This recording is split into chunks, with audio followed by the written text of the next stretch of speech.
Oh, there we are. The system works. Welcome to Talking Heads, everyone. Episode 370. I think I just realized I never double-checked. Your once-weekly live show for latest in beer and tech news. I'm Jeff. I'm Rett. Welcome to the show, everyone. Thank you all so much for joining on this Wednesday night or in podcast form over on Spotify or wherever your favorite podcasts are found.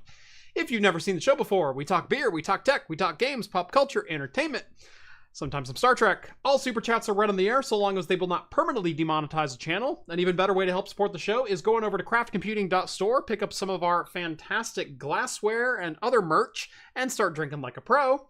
You can also join the Patreon and get access to my exclusive Discord server where you can chat with myself, John, Rett, Steve, all the hosts from Talking Heads, and join the awesome community that hangs out over there. Boom. Boom. We are live. Welcome. How you doing, sir? Doing good. Good. Oh, it has been a Wednesday. long day. It is Wednesday. Yeah. It has been a long day. Gosh, I don't typically like NDA release days because I live on the West Coast and they're like, oh, we need to hit the media when everyone wakes up and it's at its highest. So how about a 9 Eastern, 6 Pacific? Like, ugh. Yeah. So got up at 6 this morning. Alarm was set for 5:30 to try to catch some of the chat as it was happening live. But of course, since look, this whole GPU launch, this one feels like a bigger crap show than a lot of more recent ones. And it's not because the card sucks. It's because the situation sucks, which makes it suck even more, in my opinion. But obviously, Jay's 2 Cents posted a video earlier this week about the whole pricing situation. I think that's kind of been resolved, although I don't think anyone's still very happy with it. And the long and short of it is, by 6:05 a.m. tomorrow Pacific time, these cards are going to be sold out anyway. So the Jay releasing the video early took any slight amount of enthusiasm away from anyone who would be seeking a review. And so where I was afraid my review was going to piss off 12,000 people, I ended up only pissing off 7,000 people. So I guess that's a win. I guess. Thanks, Jay. Yeah. We owe you. Yeah. To be fair, I don't blame Jay. And actually, I watched his video Tuesday morning. I think he posted it Monday night. I watched his video Tuesday morning after I had already written my script. And man, he made some points that I swear he pulled verbatim out of my script. Like man, we were on the same... his video came first, so you copied him. Like, man, Sorry. We were on the same wavelength for so much of that.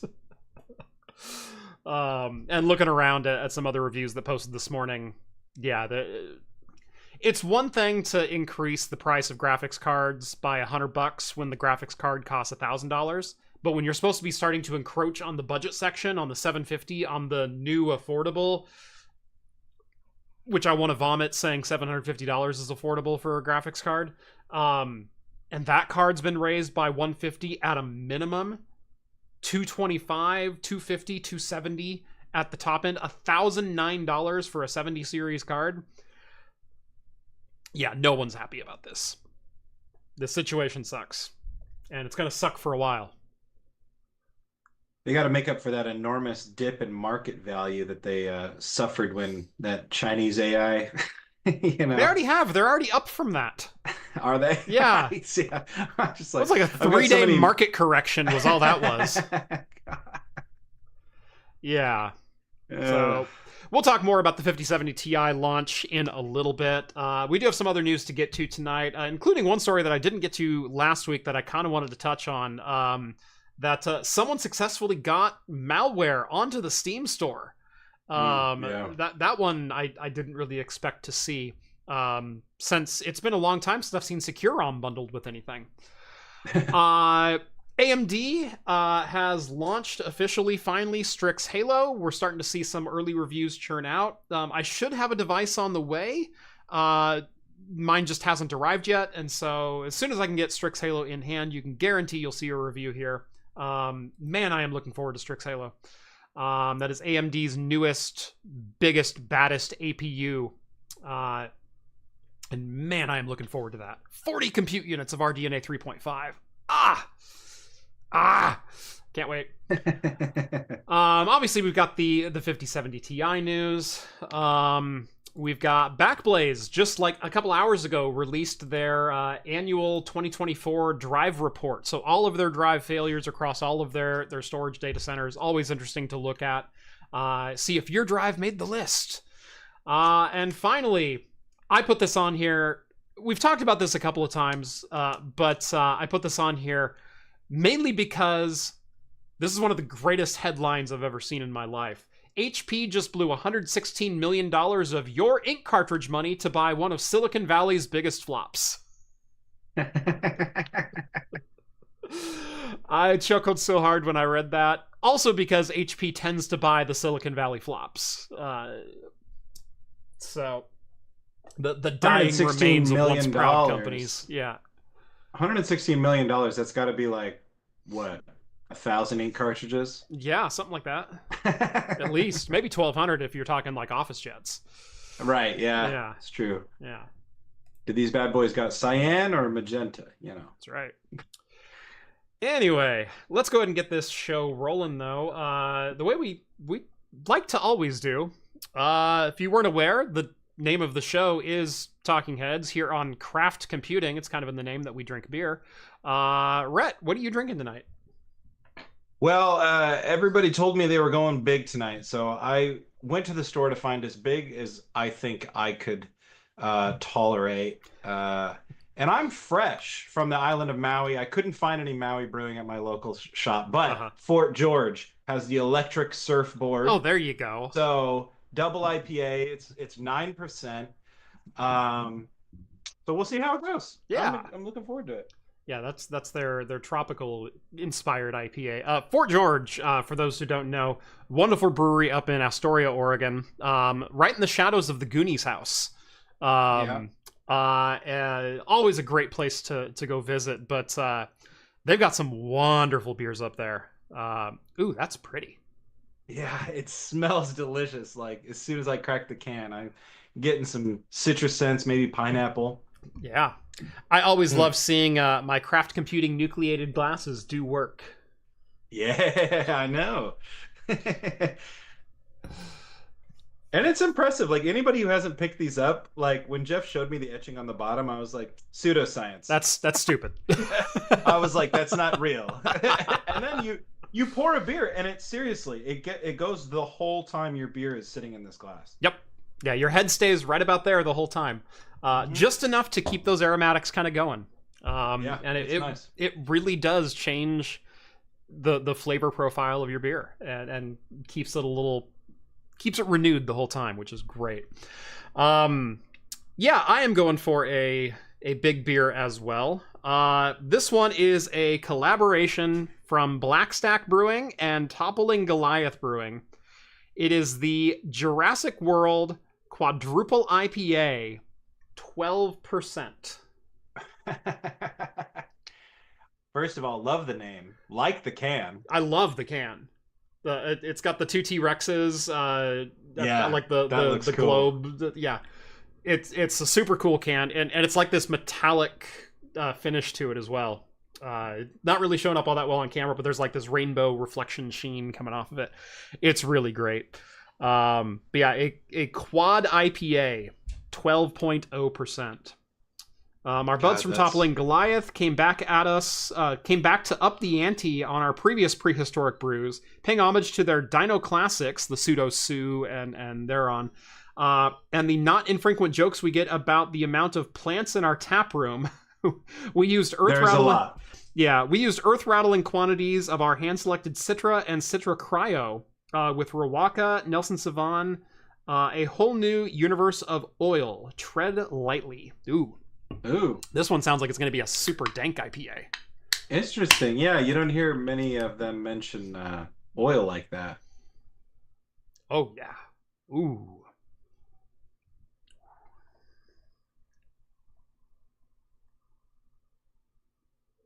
The one KEA says, "Good evening, gentlemen. I did some Googling and found several Romulan ales made by several breweries around Oregon. Have either of you tried them, and what are your thoughts on defictionalized drinks?"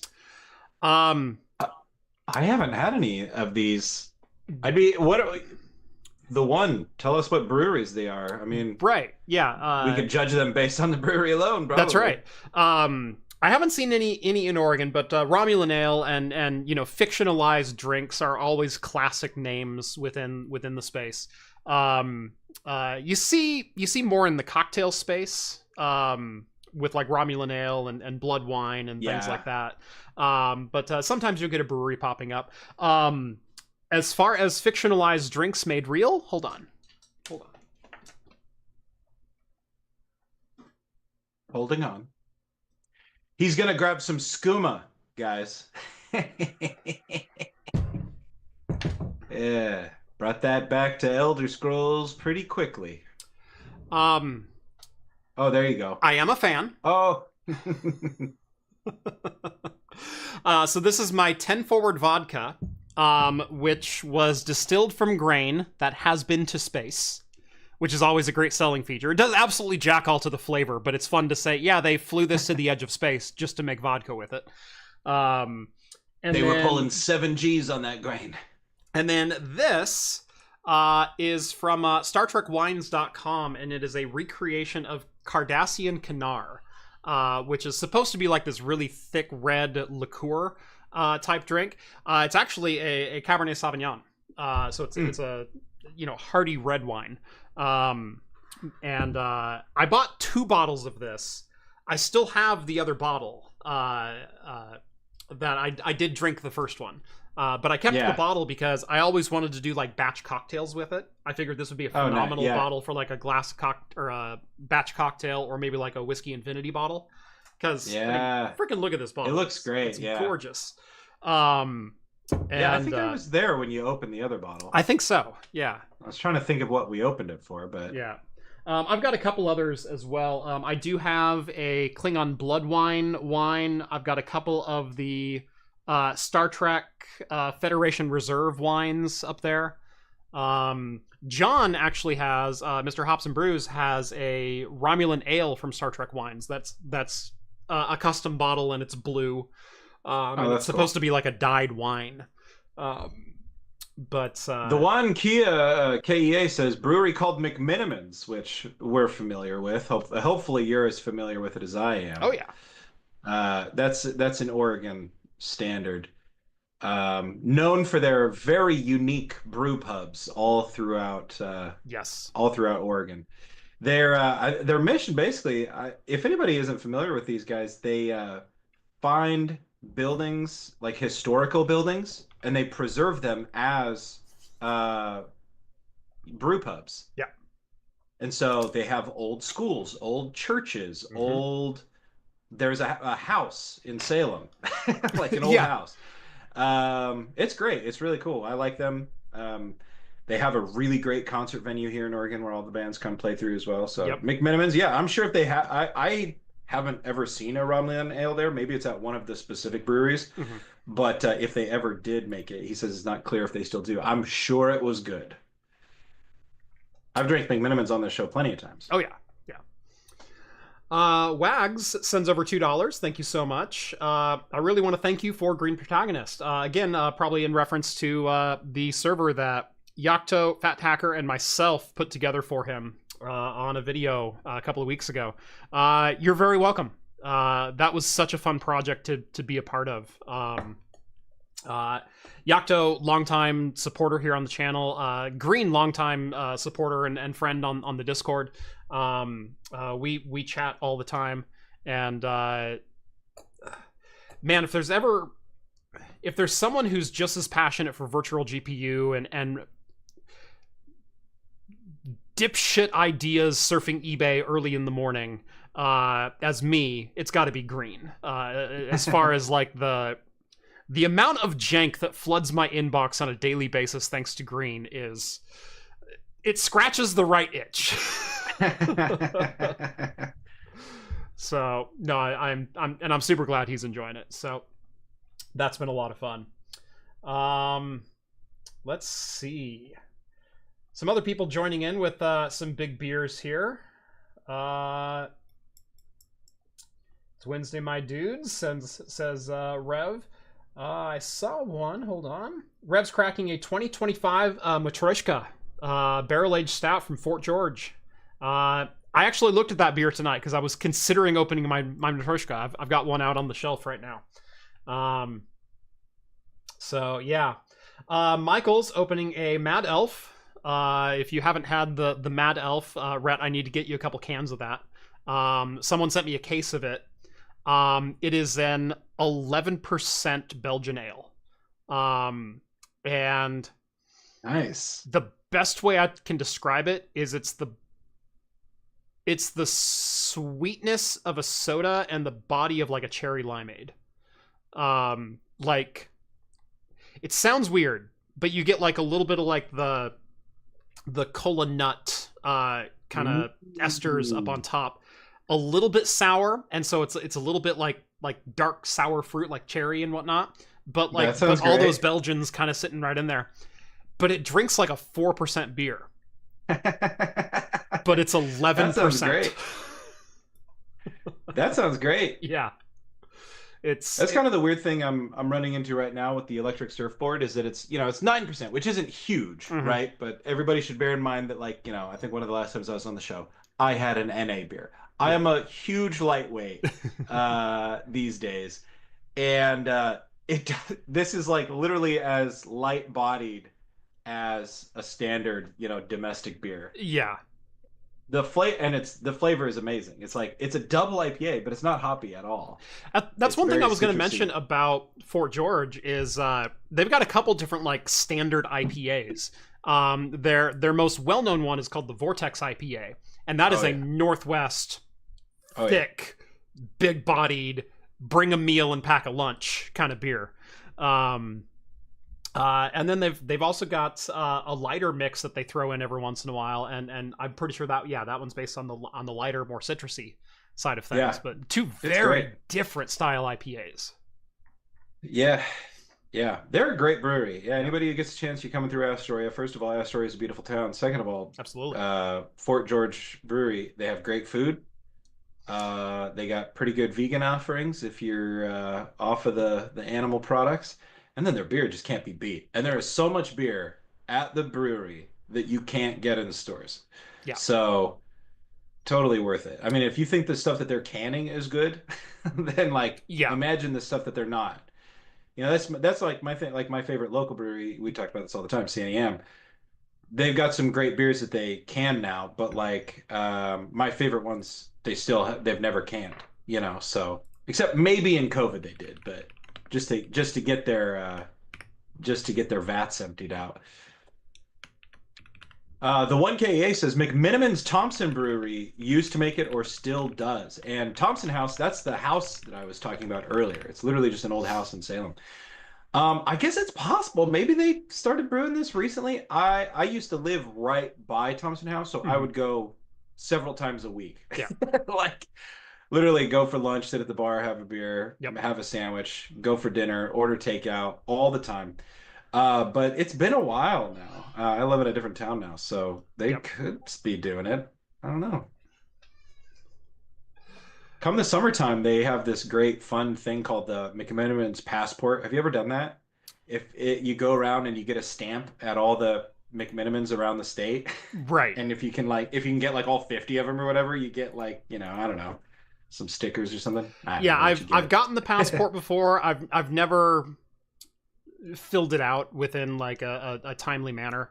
I have been to, I think, close to like 3/4 of the facility of their locations. Yeah. So yeah, I'm always surprised when I'm driving somewhere and I'm like, damn, there's a McMiniman's, that's a McMiniman's there. Yeah. Like the one in Oregon City that's just like up above the train tracks. Oh, yeah. Yeah. That one's a great one, too. Yeah. I love that location. I think that was the first one I ever went to. Really? Was the one in Oregon City, yeah. Huh. Nice. So, yeah. Anyway. Let's see. Oft Infinity says, been a great day. Or it's been a day. Great Lakes Blackout Stout, 12.5%. Jason's drinking a Hop Valley Big Smile Imperial IPA, 9.2%. A lot of people got the big beer messages before the show. I think it's been a day for a lot of people. Oh yeah. Michael's drinking a Wicked Weed Mango Wowie, 6.2%. Wicked Weed plus plus. So, yeah. Yeah, gosh. Speaking of long days, like I said, the 5070 Ti reviews launched today. Set my alarm for 5:30. Got up right around 6, which was the embargo time. Made sure the video posted. Was there to read some of the comments. I think 20 minutes in, my video had 2 comments, which is so abnormal. Outside of like the 3 porn bots that I blocked, and the one that I left on there because people had left really funny comments underneath it.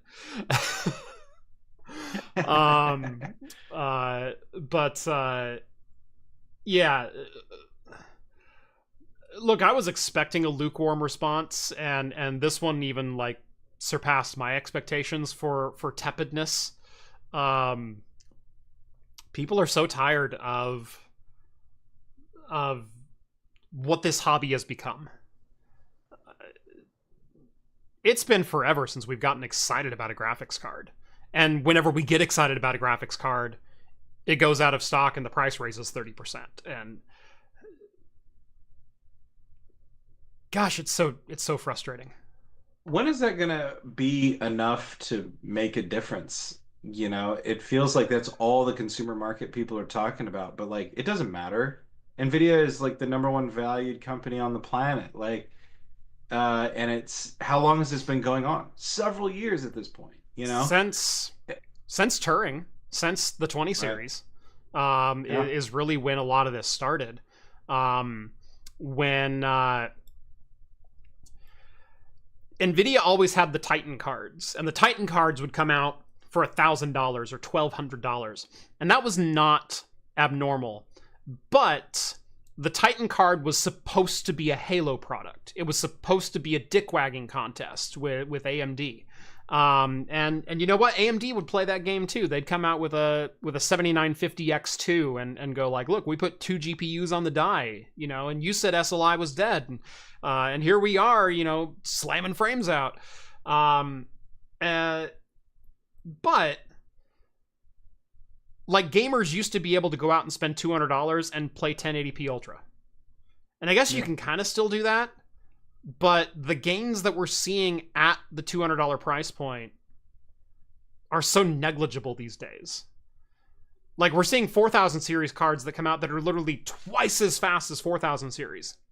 And then the $250 or $300 card drops and it's like, yeah, it's 25% faster than the 3000 series.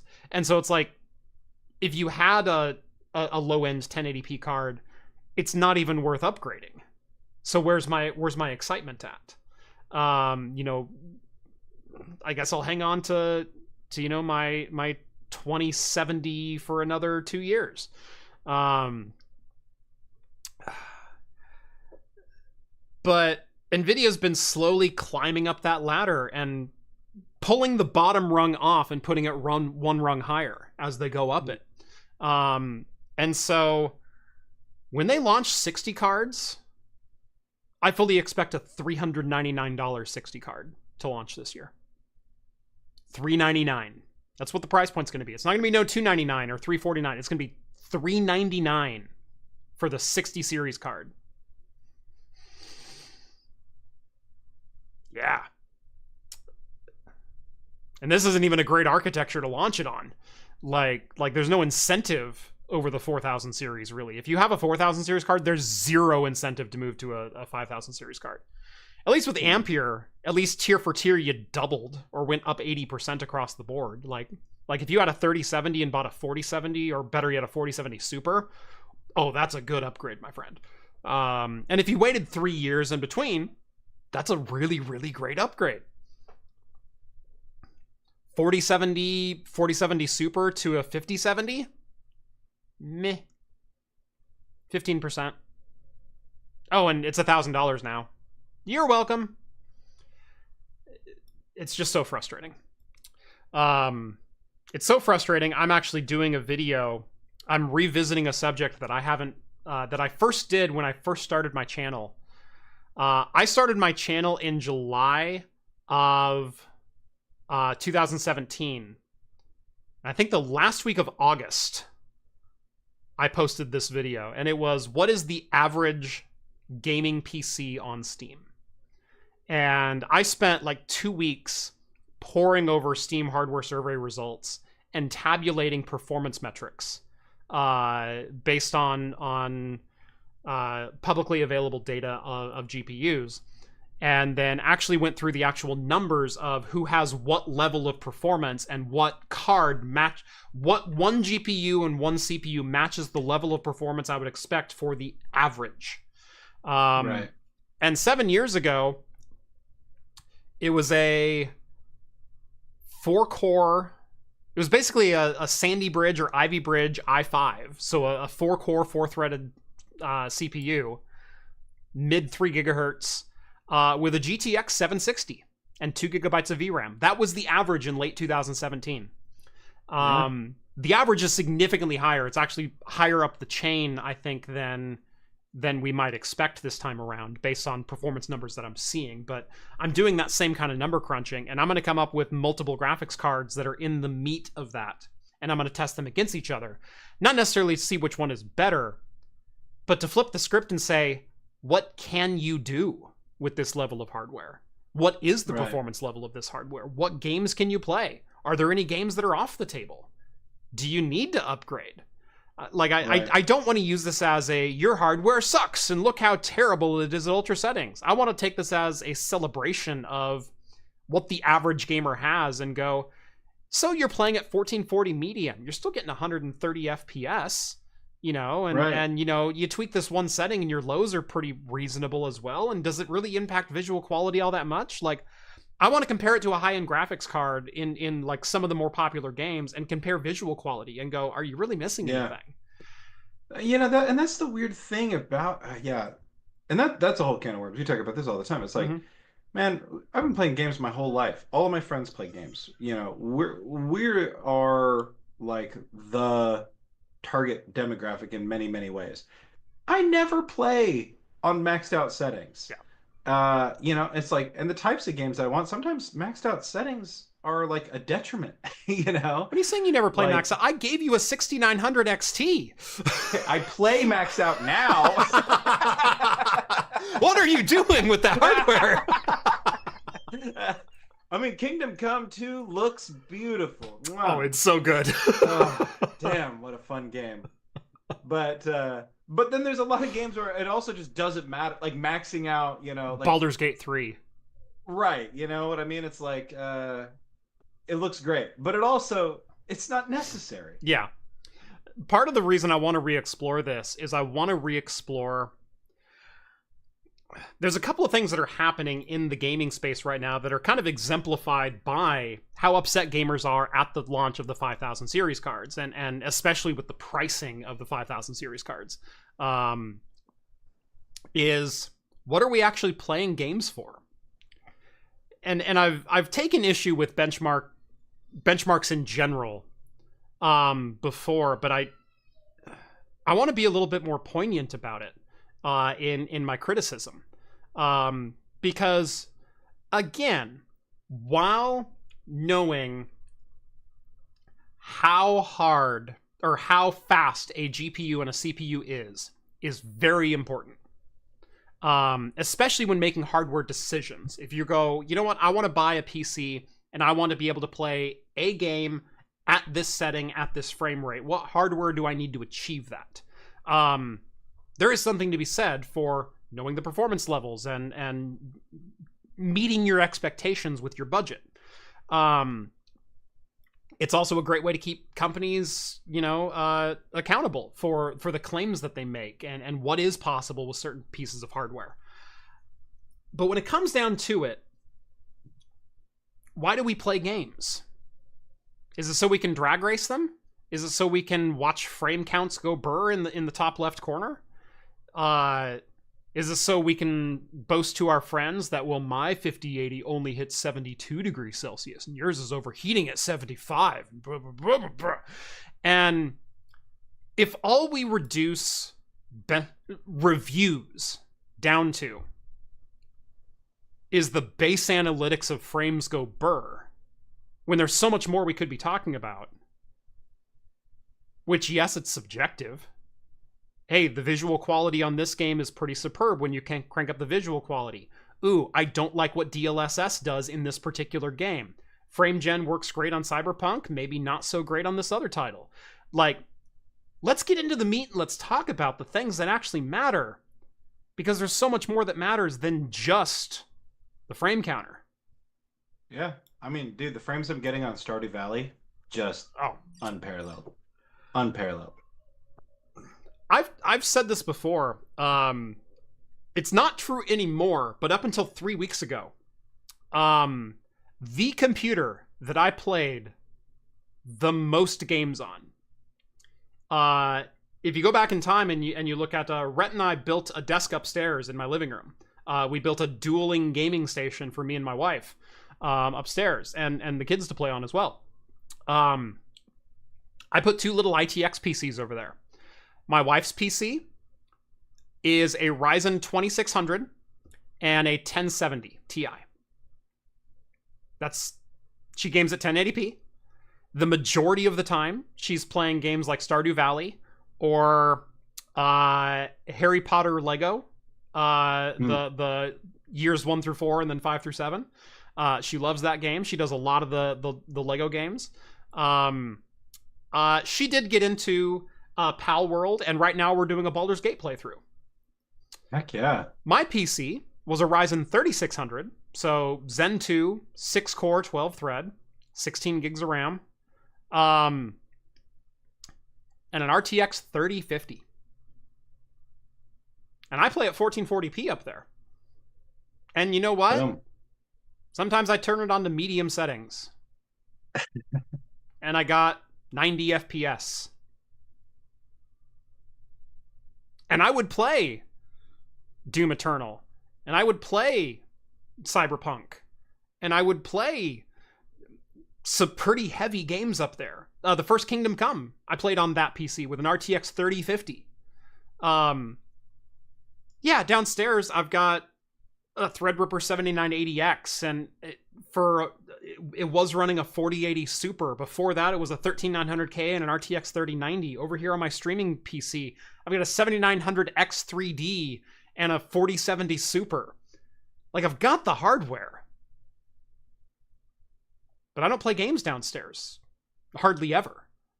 I've been playing Kingdom Come 2 on my main rig at 4K Ultra on my 43-inch, because that's gorgeous.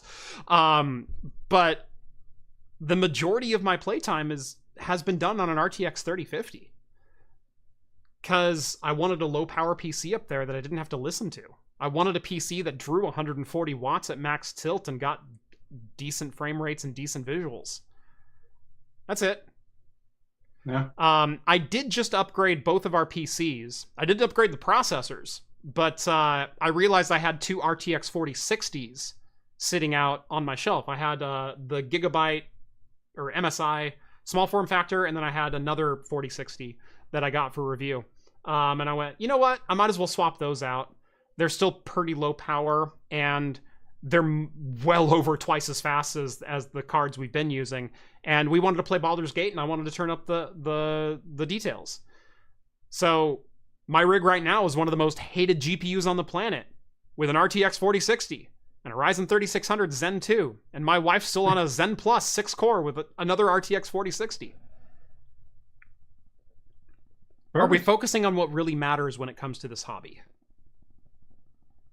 And the amount of views that I'm getting on my RTX 5070 Ti and my RTX 5080 and my RTX 5090 reviews, I've gotten less than 40,000 views combined for those 3 videos. You know how pitiful that is for my performance? I just repasted an RTX 4000 Ada small form factor. That video has 40,000 views. I swapped thermal paste on a graphics card, and that video has more views than all of my brand new release high-end GPU reviews combined. Because no one cares. Yeah. I mean, like somebody said it in the chat earlier, and we've talked about it before, Nvidia isn't making cards for us anymore. Their business model is focused on enterprise, Yep. enterprise units, and we're just not a part of that. I don't know.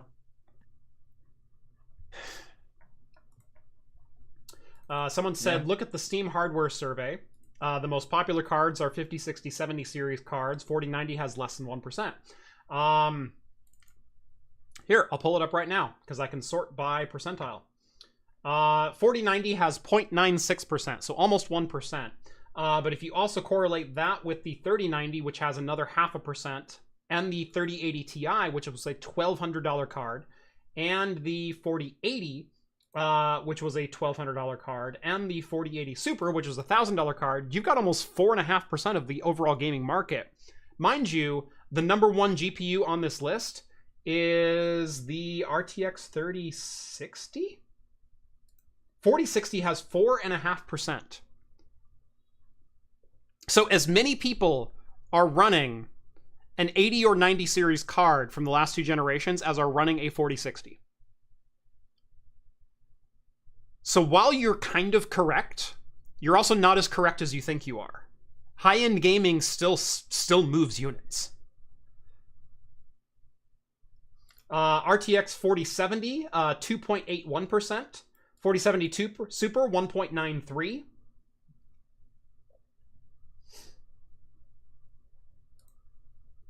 RTX 3060 is the number one GPU at 5.06%.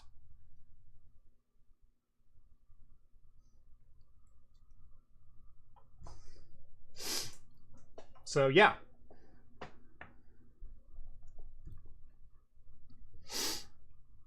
I should show you my table. Oh my god. the number of data points that I have that I've been collecting over the last 2 weeks, both for the 5000 series reviews and for the Steam hardware survey reviews. I have thousands of data points across multiple spreadsheets. It's absolutely ridiculous. I think the 5070 Ti and really the release of the 5000 series in general, Andy from eTechnics, they released their latest video and written article. So Peter on the written and then Andy on the video. Shout out to those two. But I loved this thumbnail, and I talked to Andy earlier today, and it was not intentional, but it totally reminded of me of this. So I photoshopped it for him. I said, this is the thumbnail you should have used. Because this is the feeling. I said this in my review of the 5070 Ti. If that card actually released for $750 and was available in enough quantity so people could buy it, my numbers say it is the best performance per dollar card that Nvidia has ever released. It is the most performant, the most... That's not based on frames per dollar. That's based on raw performance per dollar. I've been... Frames gets messy because you start fighting game engines and other limitations within your system. But raw performance per dollar, it's the best value card that Nvidia has ever released, which kind of makes me want to throw up at $750.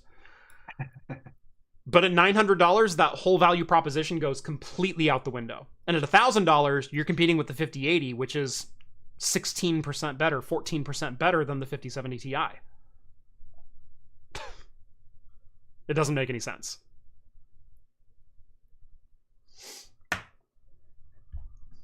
So it does if you're an accountant. Oh, that line's going up for sure. That stock ticker go burr for sure. Yeah. Which is also why in my 5070 Ti review I included a view of the stock ticker since the release of the GTX 1080. I released a view that was from May 27th, 2017 until present. 2016 until present, which was the release date of the GTX 1080.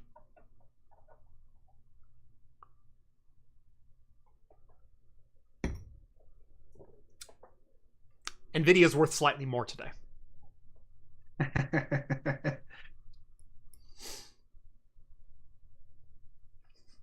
Only thousands. Hardware Unbox has 10,000s. Yeah. I like to sleep every once in a while. AI per dollar. Bytes per dollar. Yeah. Buy a card, get a share. I wish it worked that way. I mean, that'd be kind of nice to have as many Tesla or as many Tesla, as many Nvidia shares as I do graphics cards. The more you buy, the more you save. The more you buy, the more Jensen saves. The more you buy, the more spatulas he can put in his kitchen.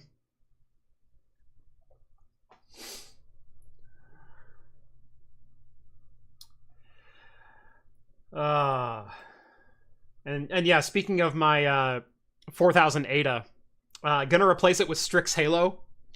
Do you know how depressing it is that I've spent literally weeks of my life on the 4000 Ada just for AMD to come in and go, here's an entire package, mini PC, memory, SSD, APU, everything, for the same price as your 4000 Ada, not including your custom heatsink or the computer you plugged it into, and it's faster in every metric.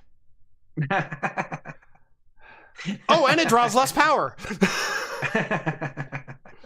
Son of a...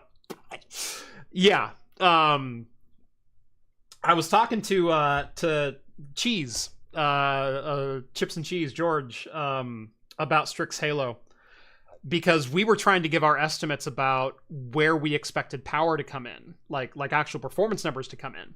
And both of us were kind of fairly confident it was going to come in sub RTX 4060 performance. We had it coming in probably 85 to 90% of an RTX 4060 desktop, like respectable to be sure. But coming in shy of the RTX 4060, and I was still pretty confident with my little 4000 Ada, because it tested about 5% faster than an RTX 4060. So I'm like, all right, I've still got a better package. Like it's still all right, you know, right? And then here comes Strix Halo testing nearly biting at the heels of a 4070 laptop GPU, and blowing a 4060 desktop out of the water. And I went, oh.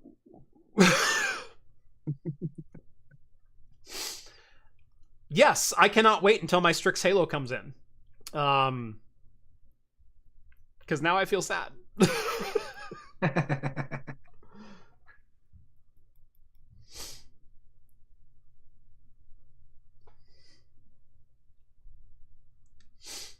Looking at pre-builts and laptops, most available are with 4060s, says Impotence. Yeah.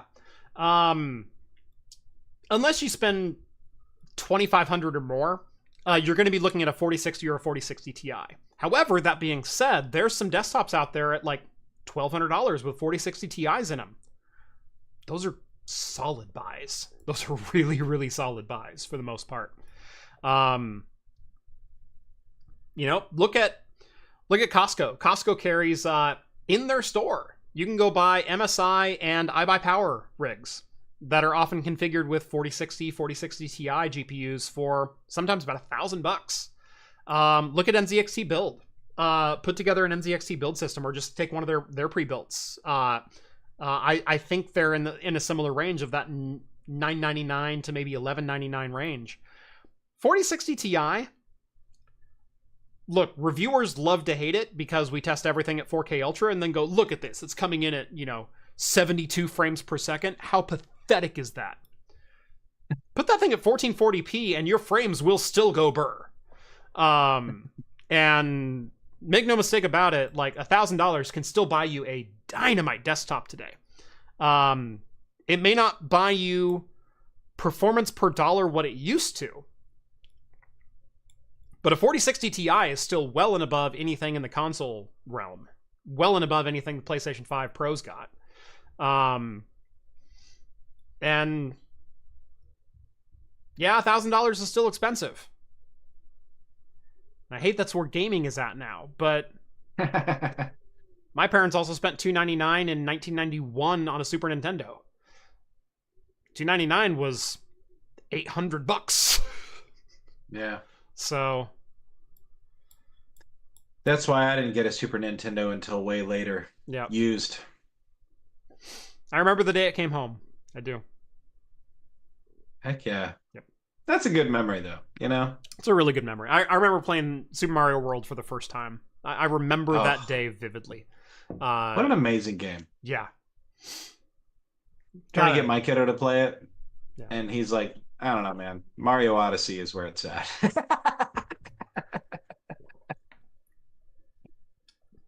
My middle kid likes the classics. Dare you? Yeah, my middle kid likes the classics, and so we're trying to get them a little bit more into it as well. So, in fact, I'm looking at getting them a little handheld gaming system and letting them play on it for their birthday.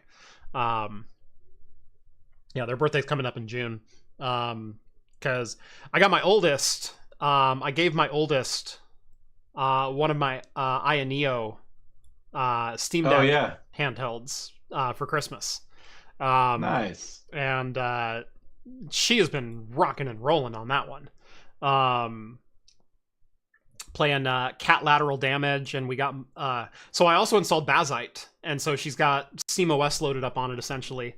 We've got a bunch of ROMs. She really doesn't play the ROMs, but yeah, cat lateral damage, Pal World, Stardew Valley, whole bunch of other games. She's freaking loving that thing. Perfect. But then yeah, for the middle, they're a little bit more into the classics, and so I'm looking at doing maybe a Linux based like an Anbernic handheld or something like that, like a Game Boy SP or a Game Boy Advance style handheld. Yeah. You know, that does, you know, some PlayStation and whatnot emulation, because they love playing Spyro. Spyro is one of their favorites, and so yeah, some of the original Spyro the Dragons and Crash Bandicoots and whatnot, like that's what they like. So I think we're gonna go that route and get maybe an Anbernic handheld of some kind. That'd be fun. Mm-hmm. Yeah, the PlayStation era has a lot of really good like 3D platformers like that, like some pretty baller games. Yeah. I need to see. Cool.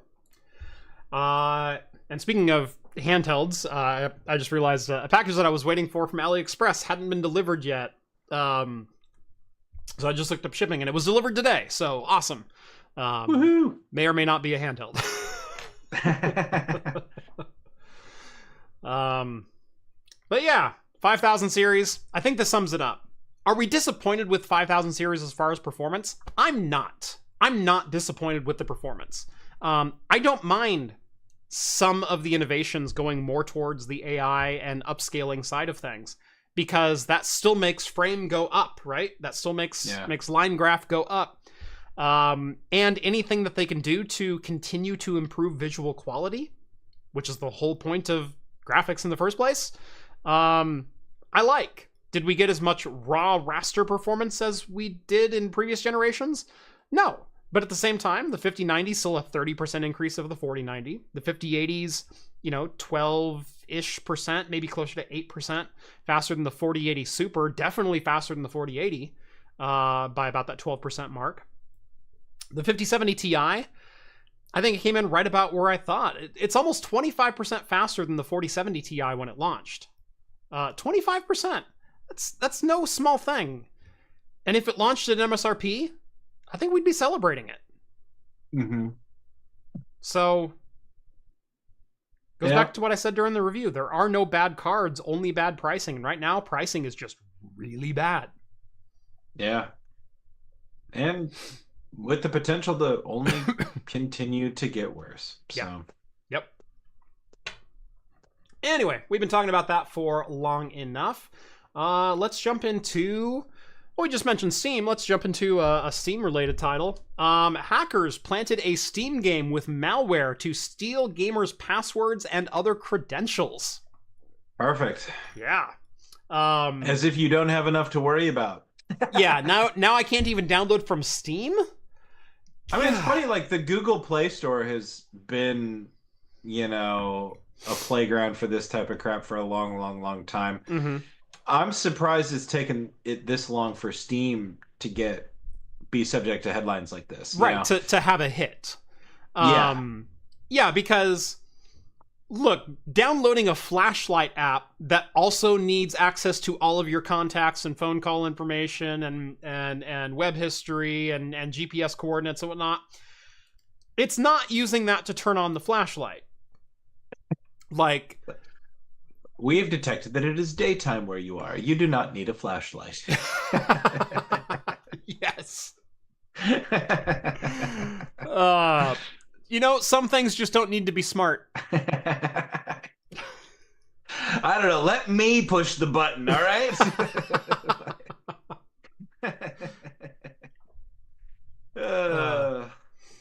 I feel like sometimes I legitimately feel like the grumpy old man sitting on my porch going like, "Get off my lawn, you damn kids!" Like, you know, like I want my flashlight to go on and then I want it to go off. I don't need it to pulse SOS. I don't need it to strobe. I don't need it to change colors. I don't even need it to be off. dim or bright. Just give me the on button. Right. Right. I can tell how bright it's going to be when I buy the damn thing, okay? They tell you that. Right. If I need a dim one, I buy a dim one. Right. And I'm actually very partial to flashlights. That we're going to go off on a tangent here, and I apologize, but this is what you watch the show for. I'm actually pretty partial to flashlights. I am red-green colorblind. I also have done low-voltage cabling work in my life. I'm not so colorblind that I can never tell colors apart. The issue is, the lower the light level, the more everything blends together. And all of your eyes do this too, but my eyes do it a lot sooner. Yeah. And so, I have been an EDC, an everyday carry, junkie for flashlights forever. Simply because if I'm trying to discern a Cat5 cable, I'm trying to terminate a Cat5 cable crawling on my belly through someone's basement. Click. Oh, look, that's green, that's brown, that's orange. Blue is easy. Blue I could do with my eyes closed, almost. But the other three get a little fuzzy. Yeah. Cut the gray wire. What do you mean gray wire? They're all gray wires. But yeah, so no, I carry a flashlight all the time, and it's so frustrating when I buy a flashlight and I want it to just be on. I want it as bright as possible, and I want it to turn on. And then I want to be able to put the thing in my mouth or clip it to my hat, because I like them with the pen style clip. Yeah, so that's a good one. And in fact, my current flashlight also has the reverse clip, so it bends into the flashlight this way, but there's another clip that comes the other direction, so you can pin it into your hat brim. And so you can click on your flashlight and then stick it on your hat, and then now you have a headlamp, and it's the best freaking thing ever. Yeah. But I want it to turn on and be as bright as it can possibly be. I want it to either use a AAA battery or be lithium with USB-C. I want it to be water resistant or waterproof. And in fact, the one that I currently have is USB-C chargeable with the lithium, and does really well and has the reverse clip and everything else, and it's great. It still has 3 brightness levels, but to get to the different brightness levels, you go on, off, on, off, on, on, off, on. But it defaults to the brightest. It defaults to the brightest. That's good. So I do hate when you don't have like a half press. Like if you're gonna have settings, give me a half press. Yeah. Don't make me press all the way several times. Yeah. Yeah. This one's a momentary press. You just touch it once and it goes full brightness. If you want it dimmer, you can tap it 2 more times and it'll go dim, and then it has a 3rd level as well, and that's all it has. Yeah. But it doesn't strobe, it doesn't change color, it doesn't have filters, it doesn't do SOS, it doesn't do any of this other crap. It's just a flashlight that defaults to max brightness. And if you turn it on max brightness and then turn it off and you wait like 5 or 6 seconds, just enough for whatever capacitors are in it to die, when you tap it again, it goes back to max brightness. Perfect. It doesn't try to go to the lower brightness setting or remember where it was in the chain. When I was working security 10, 15 years ago, 15 years ago, security guards, night watchmen in particular, they're the same way about flashlights. Yes. Everybody's, hey, check out this new flashlight I found, Yeah. Everybody's comparing flashlights. And I picked up one, and I love this. It had a rotating switch to pick your setting. So there's no multiple presses, there's no whatever. No, you set it to bright, medium, or dim. Yeah. Or strobe. There was 4 settings. And I'm not a big fan of settings, but if you're going to do them, that's a great way to do it. Just click, click, click. Yeah. And it was like literally like if you imagine the ones with like the clip that you were talking about. Yeah. It was like that, where you rotate the clip in the body of the flashlight. I like that. Yeah. I really like that. And there was no accidentally doing it. It was a very firm twist action with a click to tell you where you were. Like, it was good. Yeah, it was, gosh, I think it was a 511 brand flashlight. Okay. It was a good one. Yeah. I still have it somewhere, but I've never seen a flashlight do that. No, I've never seen a physical control function on a modern flashlight. Yeah. I think part of it was because it was supposed to be, because I think I went to like the security guard store to buy it. So I think part of that action was that it was supposed to be something that you might clip onto like the end of a rifle or something. Yeah, maybe. Either the end of a rifle or maybe on like a day use harness kind of thing. Right. Yeah. So yeah, you talk security. I don't necessarily have like a retail security background, but you and I have talked about this. I also manage a haunted house, and part of my job at the haunted house is also to run security. Make sure no one's holding up the ticket booth. Make sure no one's going to run off with a cash register from the concession stand. Make sure that drunk customers have the time of their life and leave without damaging property or themselves. I've also done that, and that's also why I'm very partial to flashlights, and I want them to function an exact way. And someone says decel is the way to go. Decel is the way to go if you fear you're going to have to start swinging for your life. I want my flashlights to be this big and fit in the palm of my hand. Yeah, I don't. Because there's also another aspect to flashlights that I absolutely have to have, and that is the ability to wrap my pinky around the lens to change the amount of brightness that's coming out of it in a given situation. You know exactly what I'm talking about. Everybody that sometimes I want to just light up my feet just enough to see the path in front of me. Sometimes I want to put the fear of God in a motherfucker. Yeah. The problem with the people that say decel, right? These are the people that came up watching Cops, and they have no other image of what a flashlight should be other than a gigantic mag light. Other than the mag light tube, right?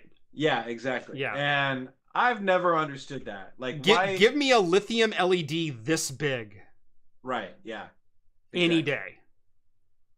Exactly. I want to, especially like, look, I've always liked the idea of EDC, and like, I have my day bag. I brought my day bag to work every day at Craft Studios. You know what I mean? Right. But it's like, I want something that fits in my pocket. Yep. I want something that can go in my real pocket. If I need a flashlight, it's going to be in my pocket. Yep. I don't know. Not going to do any good if you drop your bag somewhere, Exactly right. Or if you had to park your car a mile away from, wherever you're going. So. Yep. It is the 1 hour mark, and I figured it's a great time to remind you about the fine merchandise we offer over at craftcomputing.store. If you like the content you see here on Craft Computing and want to help keep the lights on around here, help buy some of the hardware for some of the weird projects and esoteric things and server builds that I like to do, remember, eBay stuff ain't cheap, and that doesn't ever get sponsored. Head on over to craftcomputing.store. We have pint glasses, we've got whiskey stones, coasters, flasks, coffee tumblers, wallets, all kinds of stuff. Wood-handled bottle openers. We even carry merchandise for Hops and Brews. The adjacent YouTube beer review channel. The cool thing about craftcomputing.store is all of it's made 100% in-house and designed by me. I designed it sitting at this desk. And if you order something, it's all made to order. I go out to my garage once, sometimes twice a week, and I sit at my laser cutter for a couple hours, and I knock out merch. So you get some great quality, very, very unique items at, honestly, some very, very affordable prices. We offer free shipping in the US for any order over $35 and international flat rate shipping for 23 different countries. Craftcomputing.store. Start drinking like a pro. Boom. Anyway, we were talking about Steam before we got into flashlights. These people have been watching for 370 episodes. They know what they're in for. They know what this was. There's no mistaking. You knew what this was when you signed up. So if strong opinions about graphics cards, why wouldn't we have strong opinions about flashlights? That's exactly right. We are nothing if not specific about our bias.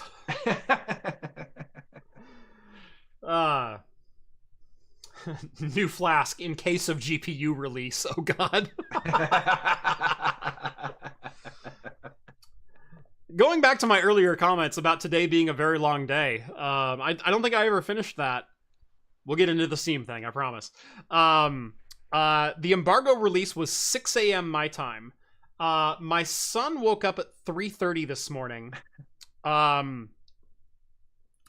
youngest, he's 3.5 almost. And did not want to go back to bed. Instead threw a tantrum throughout the entire house and then ended up going, you know what, I'll just sleep with you guys. And normally he doesn't sleep very well with us. Normally he like turns sideways and I've got a heel in my ear kind of thing. He was actually great. But the problem is when you wake me up at 3:30 and I look at my clock and I go, well, my alarm's going to go off at 5:30. I'm now awake. Like it's like your body just goes, all right, you've slept enough.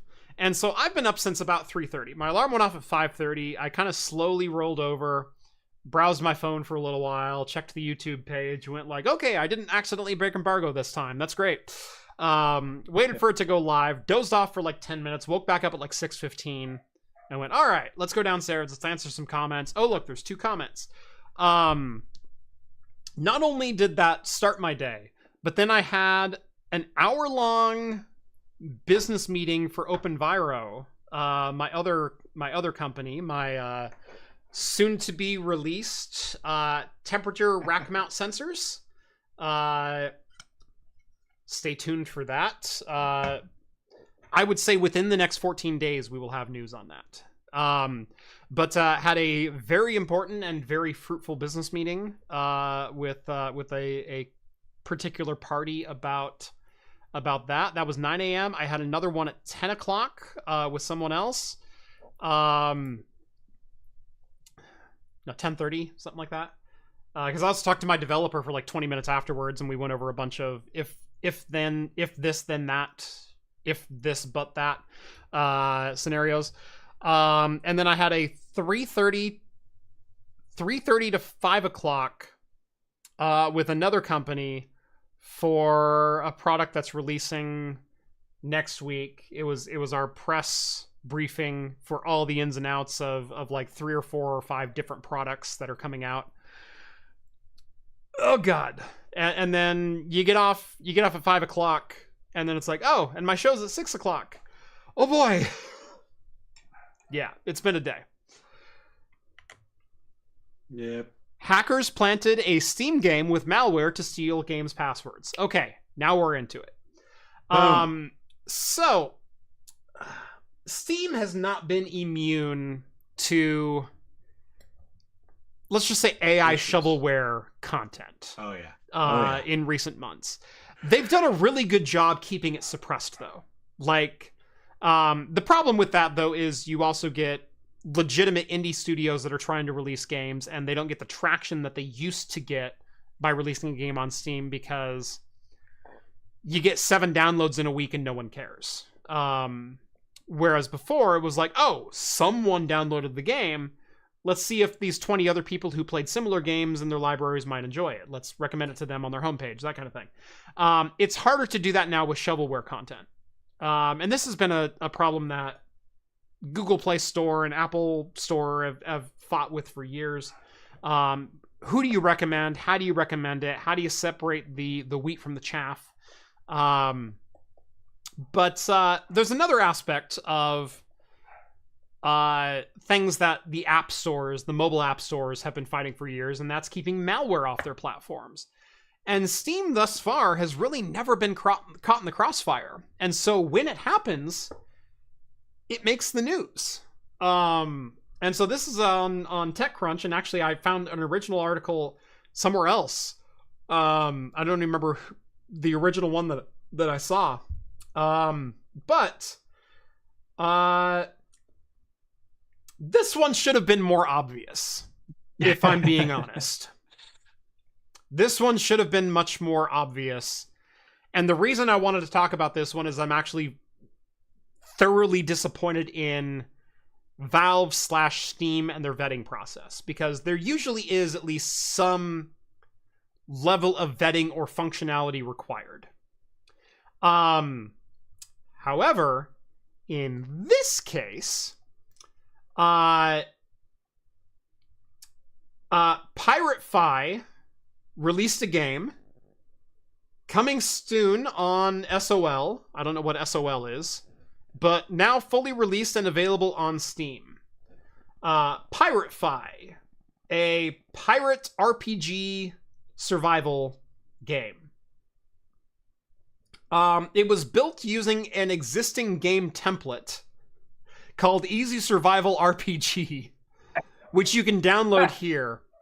You can buy a license for it for $200 to $550, depending on your use case. It was basically submitted with 0 modification.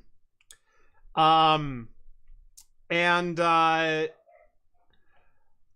that's not necessarily the worst part. Like, if you fancy yourself an indie developer and you buy a game template and you rename it and you change some of the assets and you just release it, yeah, okay. I guess that qualifies as art in some way, shape, or form. Depends on how original your game assets and storytelling are, I guess. But this was obviously never meant to be released in this form. This goes a bit deeper, though. If you opened the game, if you bought it on Steam and launched it, the Vidar info stealing malware is capable, and I'm direct quoting here, is capable of stealing and exfiltrating several types of data from computers and infects, including passwords from your web browser autofill feature, session cookies that can be used to log in as someone without needing their password, which is particularly concerning for content creators like myself. Because that's how YouTube channels get taken over, and all of a sudden all of your videos are deleted, and instead you have a stream featuring Elon Musk promoting the latest crypto scam. Web browser history, cryptocurrency wallet details, screenshots, 2-factor codes from certain token generators, as well as files on the person's computer. Not good, right? The problem is, this should have been caught way before, because the method in which this game this malware masqueraded as a game was the executable was a VBS file. It was a Visual Basic script. The game executable that Steam launched was piratefy.vbs. Not even kidding. If you launch a game on the Steam store for Windows and it doesn't go to an exe file, and I'll even make an allowance for a jar file. I'll even make an allowance for Java. You're a dirty son of a bitch and you know who you are. But compile your code properly. But this went to a Visual Basic script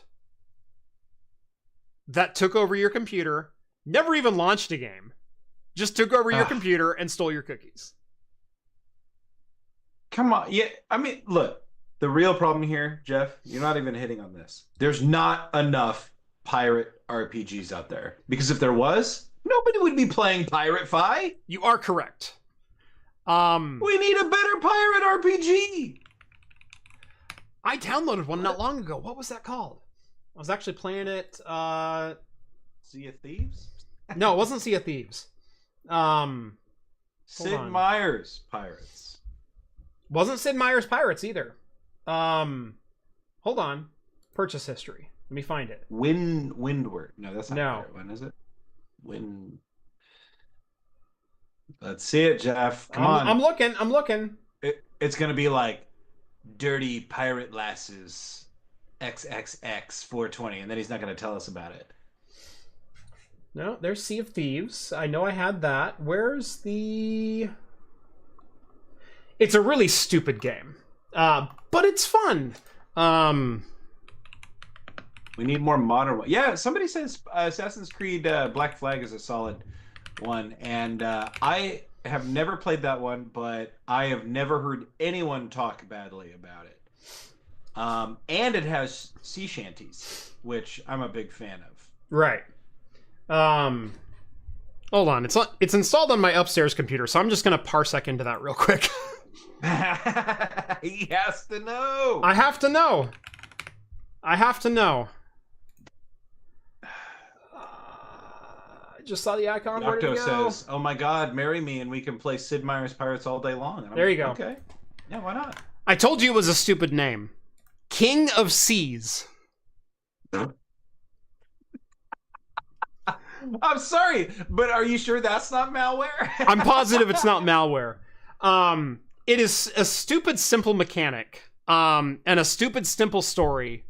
But I downloaded it simply so I could play like a pirate simulator on my handheld. I wanted to play a game on my my 1X player, 1X Fly, and it fit the bill. It did exactly what I wanted. It's an isometric pirate game, and so it gives you a pirate ship, and you can upgrade your ship and upgrade your weapons and your crew and your arsenal and your sails and your hull and everything else.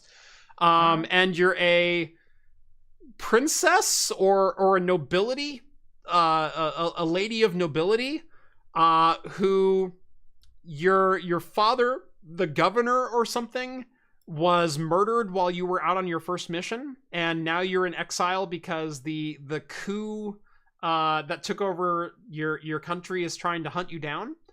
Okay. The story sounds way more intense than it actually is. Like, this all plays out over the course of like 2.5 minutes. Gotcha. And basically, once you finish the 2-minute tutorial, it just dumps you into the world and goes like, yeah, you're going to need to make a bunch of money so you can upgrade your ship so you can go shoot this guy in the face. Perfect. And then you go do a bunch of piracy, and it's great. It's super fun, and it's something you can like jump into and play for like 7 minutes and then jump out of. But I'm a big fan of like the visuals. Like the visuals look nice. No, it's like it's not quite cel shaded, but it's a very basic 3D visual style that I really kind of dig. It runs on anything. It's just kind of fun. So that's what I've been playing lately. Okay. I'll give it. Speaking of pirate things that won't actually pirate things from your PC. I've never heard of it, but it doesn't look bad. Mm-hmm. It does have a 2.6 out of 5 on GOG, 6 out of 10 on Steam. Yeah. But yeah. When has that ever meant anything? It's not the best game I've ever played. It's not even the best pirate game I've ever played. That goes to Black Flag. Yeah, Assassin's Creed. There you go. But for a stupid, simple game... Oh, and by the way, don't spend $41 on this. I think I bought it for like $6. Yeah, that's what it's like worth. A game you catch on sale or whatever. Yeah, that's what it's worth. But it's fun. I've been Too playing late. that. Somebody already bought it, and you're responsible for I'm that. responsible for that? All right. Yeah, let's call up the studio behind King of Seas and say, hey, we're responsible for this. Cut us in. We're always saying Jeff is a lady of nobility, aren't we, folks?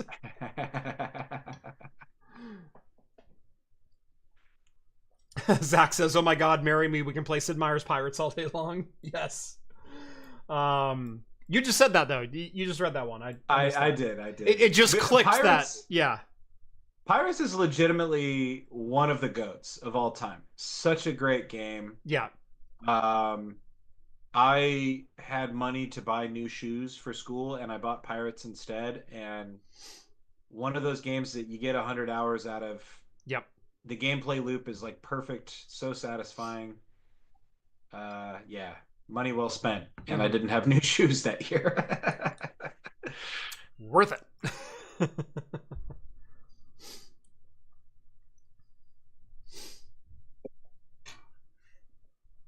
What, no Goat Simulator? I've got Goat Simulator. Simulator's great. Yeah. Oh, let's see. What else do we have? So yeah, be careful of the Steam games that you download. Make sure they don't launch VBS files. Yeah. That seems obvious, but... You know, if somebody tried to launch Pirate Fi, though, I mean, how many of these people are like, what the hell? No game launched. I want a refund. Yeah. You know? Yeah, Zach says, legitimately, it may be the game that I spent the most time playing growing up. Either that or X-Wing. Yeah, TIE Fighter or X-Wing were always installed on my PCs. I have so much time playing... actually playing the TIE Fighter demo. It was like a 3-mission demo, and when you launch the game, it literally just drops you into a TIE Fighter alongside a one of the Rebel Calrissian cruisers, which means you immediately have to brake left or you die in 30 seconds. Calamari, sorry. Yeah, it's the Hammerhead cruiser. Oh, yeah, is that the it's the medical frigate, but it's the Hammerhead cruiser. Yeah. Yeah. I can't remember. Something with a C though. You're right. Did I say Calrissian as if Lando Calrissian has a line of freighters named after him? No, that was not the case. I was just gonna let it go, but then I was like, no, you're right to correct me there. Why did I go with Calrissian? It's something there's that one's like, isn't that the something Corvette, like the? Yes. Somebody says Hammerhead Corvette, but I don't know. Rev's got Google. Maybe Hammerhead class cruiser. Oh no, that's not the right ship. Hold on. I mean, if you're talking about X-Wing, Hammerhead Corvette. Oh, there you go. Okay. I figured like Corvette was like a word that. Oh no. Sorry, those are two different things. Let me pull up the imagery here real quick. Just look at the X-Wing and figure it out. No, I did. So there's multiple different versions. So Hammerhead. Yeah, Corellian was my other guess. That was the other C word I was going for. Corellian. That's what I tried to say. In my defense. Yeah. So. This guy right here. This is the Hammerhead. If we can zoom in on that. And this is the Hammerhead. This is the CR90 Blockade Runner. That's what I was talking about, is the Blockade Runner. Gotcha. Haha. Yeah. Now we're all on the same page. But yeah, the TIE Fighter demo put you chasing one of those just behind off to the left. And if you didn't swerve left within 10 seconds of spawning in, you died from missiles to the face. And so I actually got really good at TIE Fighter because you also have 0 shields in that game. Because we die like real men without seatbelts. And I got really good in that game of avoiding that early onslaught and then tracking down all of the X-Wings and A-Wings that were flying around you and taking them out one by one and then coming back in for the Corvette. Classic. Yep. Good times. They used to know how to make games. You know what I'm saying? Yep. Now everybody's like AAA, 4K, To be fair, I don't think Star Wars 5090. Squadrons got the love it deserved. Yeah, did you like that one very much? That was a love letter to X-Wing. Yeah. Yeah. I haven't. I've literally never launched it. Play it.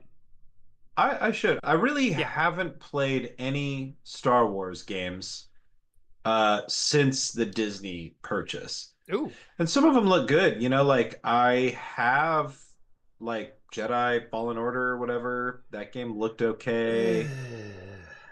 I really like I never even played like any of the like the Force Unleashed, so I never played those. Never it's like literally played every Star Wars game ever right up until like KOTOR 2 and then like everything after that. Right. So you played all the 90s or all the 2000s classics, the Battlefront, the Shadow of the Empire, the Clone Wars one, Yeah.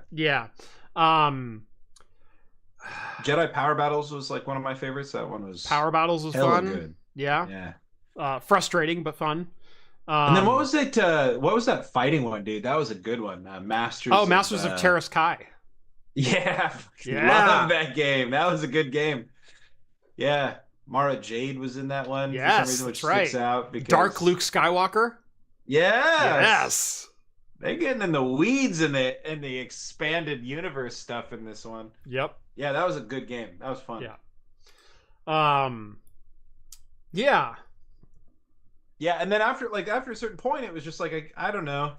Yeah, really, like Force Unleashed era games stands out as like I stopped playing them. You know what I mean? Like, yeah. I played Force Unleashed, and while I liked the majority of Force Unleashed, my problem was it went full Tomb Raider and Just Cause 2 on every boss fight. And what I mean by that is it stopped being an action adventure game and became DDR. Yeah. Well, press Y, press A, press R2. Enjoy this cutscene. No, I want to kill the boss. I don't want to trigger a cutscene that kills the boss. I want to kill the boss. That's one of my biggest immersion-breaking things in video games. You can do it right sometimes. Like Wind Waker. Yeah. Wind Waker, Zelda, Ocarina of Time. Those games do it right because in the flow of combat, it triggers a cutscene that falls in the actions that it's leading you towards, that it trains you to do. In Wind Waker, spoiler alert, sorry, you're taught the entire game how to parry attacks. And then the only way you can defeat Ganon is you have to do a parry attack for your final blow. And when you initiate that final parry attack, he rolls underneath Ganon's swing, jumps into the air, and plunges a sword between his eyes. Yeah. It's one of the best cutscenes in video gaming history. And you already did all the work, yeah. But it trains you how to do that, so it feels natural. Yeah. The problem with Force Unleashed, and the problem with Tomb Raider, and the problem with the Fallen Order is it gives you control for the parts it wants you to have control in. But then the visual animators, the visual storytellers take over and go, no. So I know he's had full autonomy to this point, but what wants to happen here is he needs to be standing at this exact position, and we'll have him do a series of button presses so it still feels like he's doing something. And then we'll just go into a 3-minute cutscene of how he cuts down this ATST. And it's like, okay, well, I've been fighting an ATST for 15 minutes now, and I would really like my lightsaber to just cut his leg off and walk away. Yeah. Like we did in Shadows of the Empire. Yeah. But there's nothing more immersion breaking than fighting a battle only for the computer to finish it for you. Yeah. And it's frustrating. So I don't know that I can recommend Fallen Order or even the sequel to Fallen Order, because they're by the same developer. So I imagine it's the same kind of press A, press B, press X in a certain rhythm. And right. Yeah. I heard the second one was a little bit better. Has anybody in chat played Outlaws. Like I have I was started seeing playing some. Outlaws, and honestly, I'm kind of a fan. I haven't Yeah, gotten I've too heard deep good into it. things. Every time I get a little bit of time to try and play it, something like Kingdom Come 2 comes out, and I'm like, no, no, no, Yeah, I'm putting that on the back burner now. I can't believe how good Kingdom Come 2 is. So Like, you know me, dude. I was like, I sometimes felt like Kingdom Come 1 was like made for me. Like, I couldn't make a video. Gosh, did I? Did that happen? Like, I couldn't make a video talking about Morrowind yeah, without mentioning Kingdom Come 1. right, right, Like, and in my mind, I'm like, I could just keep talking about this game because it doesn't stop giving. yeah. It's so interesting and good. And yeah, dude, I bought Kingdom Come 2 and I was like, hell yeah, I gotta play it. Well, then I went on vacation for, a week and a half or Oh, that's whatever. right. You've been gone 10 of the 14 days that it's been out. Well, let me spoiler some stuff for you because this will be fun. I don't mind spoilers. Yeah. You know me. Um, Nothing will stop me. yeah. You need to do some more content. Yeah. Yeah. You know what's funny is I actually have like 3 videos that I've shot Yeah. and I've edited and are almost I just never finished them. I'm just like You should finish those. And those were from like right after I stopped coming into the studio every day. Yeah. So yeah. that's been a while, like a year or whatever it's been. Like almost oh my god, almost 2 years now. Mhm. But Yeah, it was July 23. So yeah, it's been a year and a half.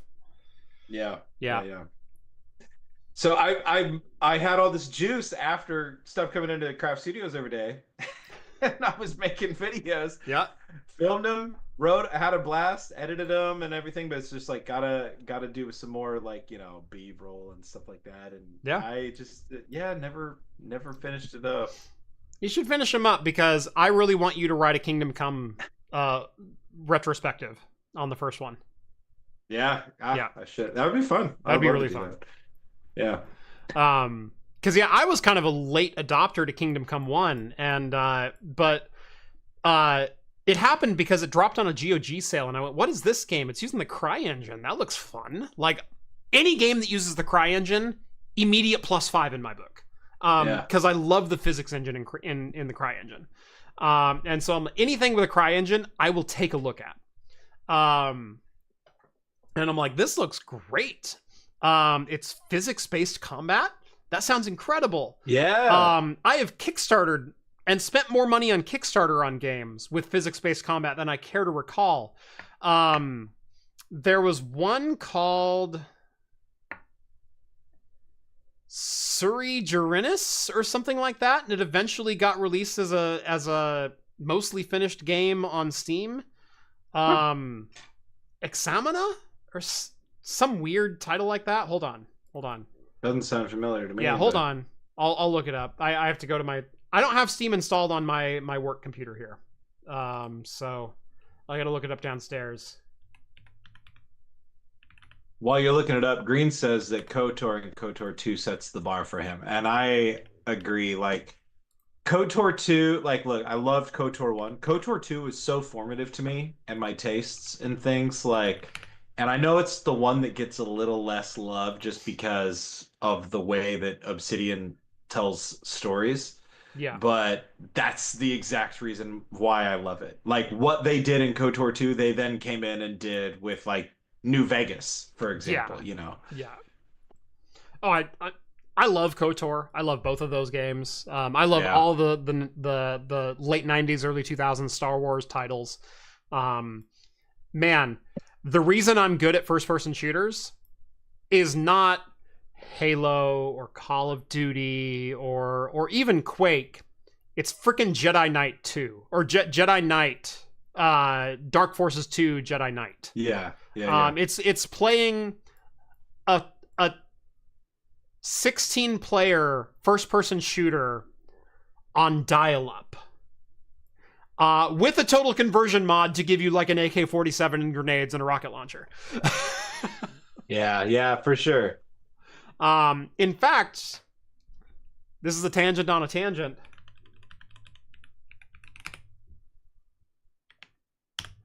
Masashi.net, the Masashi Temple, the original mod website that hosted all of the mods for Dark Forces, Jedi Knight, and Jedi Knight 2, still live in its original form. I just typed that in from memory. It was updated on December 28th, 2024. The most recent post. It's still active. That's just like a couple of weeks ago. Yeah. Dude, that's baller. Yeah. Look at Man, that. I truly miss the pre-Disney EU Star Wars days. Yeah. Like that stuff, you just never got more of like a labor of love from anybody touching it, whether or not, like you're doing like some third party mod like that, or you're some guy licensed to write the next book or whatever. Dude, all of these people were working together to make some of the coolest, best stuff. I freaking miss that. I've gone back and I've been reading Star Wars the Star Wars X-wing novels. Yes. Rogue Squadron. Rogue by Squadron's Michael great. Stackpole. Yeah. Dude, it's so good. And there's like 7 or 8 of them. And I just like thinking about that stuff makes me miss those days. I don't know. Yeah. Yeah, and Prey Torxon here says, I've done an embarrassing number of playthroughs of Jedi Academy. I used to throw just recent, like up until recently, would throw weekly game nights, and like Jedi Academy was one of the classics that we would jump into. Yeah. How we got everybody playing like Unreal Tournament 2004 at PDX last time I was there. That's like that's like Jedi Academy for this other group. It's like, all right, here we go. You weren't at PDX in the fall. Do you know what I got everyone to play? What's that? Duke Nukem 3D. Oh, yes. We did a 14-player Duke Nukem 3D deathmatch. It was incredible. I can't wait for the spring. I'm really looking forward. It's going to be so much fun. Yeah, I think you and Steve are both going to be there. My sister's going to be there. Yeah, it's going to be great. I am so looking forward to Spring PDX. We do have a couple super chats that I didn't get to. Green sends over $5. Hello, Green. Black Skylands was a fun top-down airship kind of game. Recently, I saw Isle of Reveries. I did see that game, which is an indie-style Zelda Seasons and Ages. So Oracle of Seasons, Oracle of Ages, if anyone remembers the Game Boy Color games. I did see Isle of Reveries, and it does have a nostalgic quality to it. But the problem is with that particular game is I wish it wasn't so low resolution.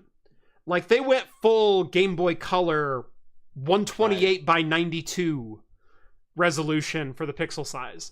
And it came up on my 34-inch ultra wide and I went, I'm not going to play that. Like there is something to be said about the old school 16-bit nostalgia, like playing Stardew Valley and playing games like that. Like I love pixel art. Do not get me wrong. I freaking love pixel art. What I don't want to be able to do is count the pixels that are this big. Well, you know what's really interesting about this is Aiden Moore, who I talked to for another Craft Extra video about the history of JRPGs, because he wrote this book called Fight Magic Items. Yeah. And his big shtick on Bluesky right now is he posts pictures of these classic games played on a CRT, and it's kind of astounding the difference in image quality of these games on a high quality CRT compared to a modern, LCD or whatever. Because, and he talks about this a lot on some article that he wrote. I think it was for Kotaku. No. It was whatever, maybe Polygon. I'm not gonna. Yeah. I can't remember, but he wrote this article about CRTs for classic gaming, and went into detail about how the way that the screen curves and the different depth that you get, the artists of these games were creating their art to be viewed on this medium. And so like look at an image of like, the go-to I think of is like Final Fantasy VI on a Yeah. CRT compared to a modern, LCD flat panel or whatever. And it's really night and day. Like you're getting depth, you're getting shade, Hmm. you're getting all of this stuff that you just don't get anymore, you know? It's interesting. Yeah. But yeah, it's still a problem though when you can. Yeah, exactly. Yeah. And look, and I know you can kind of look at the one on the left and you can be like, oh, scan lines and blah blah blah or whatever it might be, right? But that obfuscation of the image Yeah. smooths out some Right. of like the Look at these two images of Terra right here. right. I mean, yeah, that one on the right, it has depth. You Yeah. know what I mean? And It has depth, it has shading, it has character. Especially like right here under her jawline. right. Like and then you go over here and you're like, "Oh, there's just like Yeah. three colors differentiating the shade." Yeah. This is a shade. This is a transition. Right. And And, see, and I'm afraid that we're getting yeah. to the point in this technology where people are looking at that and they go, yeah, it's just fuzzed out. Okay, but you forget that the people making that art knew how it would be viewed. Yes. They made the art It's within the intentionally limitations. fuzzed that way. Yes, yeah, like it was fuzzy, but they made it look a certain way because it was fuzzy. Yeah. So that you got those things out of it. Like, I don't know, man. I personally like it makes me really nostalgic when I look at that. Like you forget that some of those, like look at that image of Terra on the left. Mm-hmm. It's yeah, blemishes isn't the right word because the art is the art, but it's like, yeah, those harsher details Yeah, that these stick out. harsh, perfect square edges, and harsh transitions in color. Like I said, just right here along her jawline, there's only three colors there. Yeah. There's the color of her skin. There's slightly darker, and then there's really dark, and then it goes Yeah. slightly darker, and then it goes back to the color of her skin. If you come over here, that is a very subtle fade from one to the other, Mhm. but you get this defined jawline coming up the side right there. And look, there's depth even on the hair, on the ponytail or whatever Yeah. that is in the back. Like there's Yeah, all of this depth in the image back here on her hair. So right here. Sorry, I had my mouse over OBS, not over the actual web page. So I was mousing all this thing down here. The smooth fade from one palette to the other, and then in her hair, in her ponytail, in her earrings, and in everything else. And then you click on the main image, and it's like, oh, that's so low fidelity, so low color. I guess Yeah. those are her eyes. And it's This has weird because character. like it's weird because I'm sure we have and everybody viewing this, we've lived that transition Mhm. from the right to the left.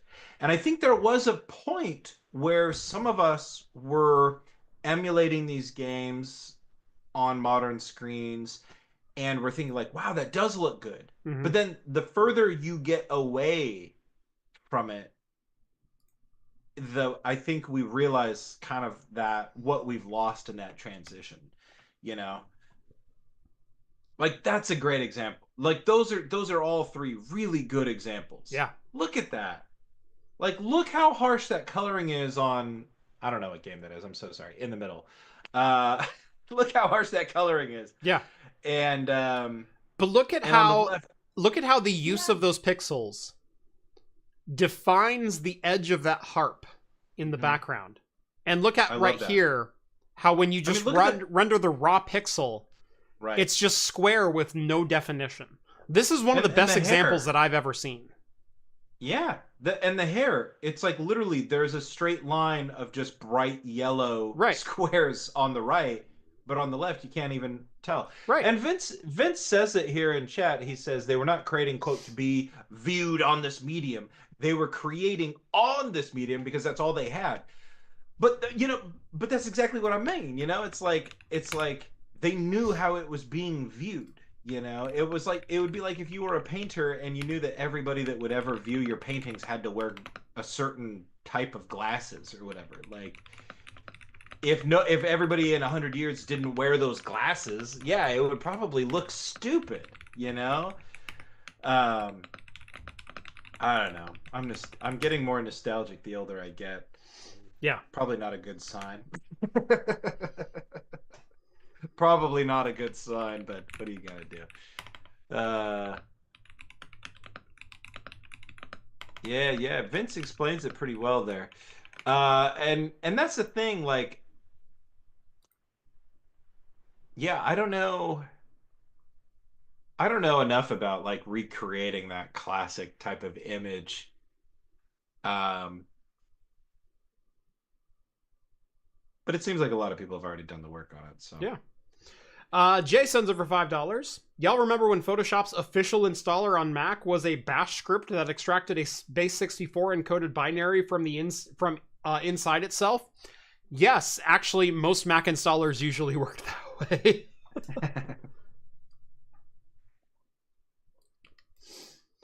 Bash CP to /applications. Yes. Squint harder, it improves. Thank you, Novella. Sit back further, and the one on the right looks even better. I agree. Also, Yeah. when it was also... Yeah, you were sitting on your couch. This will blow some people's fucking minds. Oh, no, don't do it. Okay? We're not ready. No. You're a widescreen rejectionist. I'm so waiting you will... for them to disappear. I know you are. Okay? Personally, I love 3x2. I love almost... 3x2 is my ideal aspect ratio. I said when Isle of what was that game? Isle of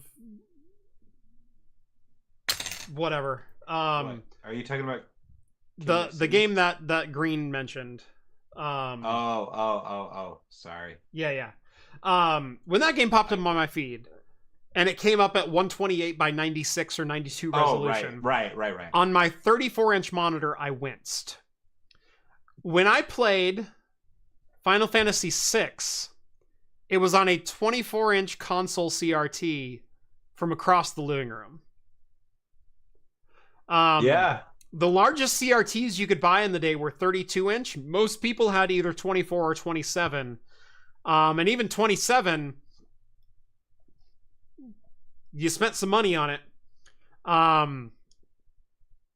I played Sega Genesis on our 12-inch 1985 RCA TV on my living room kitchen counter. Or my kitchen counter. So yeah, no, I grew up on Sega on SNES playing like Final Fantasy 2, Final Fantasy 3, Chrono Trigger, Earthbound, all those kind of games, Populous. I grew up playing those games. Was Populous on Super Nintendo? Populous was on Super Nintendo. Wow. What pisses me off is I owned all of those games with boxes, with manuals. We bought them all brand new from our local Toys R Us. I sold all those games to our local Game Crazy, who was a Hollywood Video affiliate, local rental store chain affiliate based out of Wilsonville, Oregon. Traded them not all. All the Game Crazies are they? Just that one? No, all of them.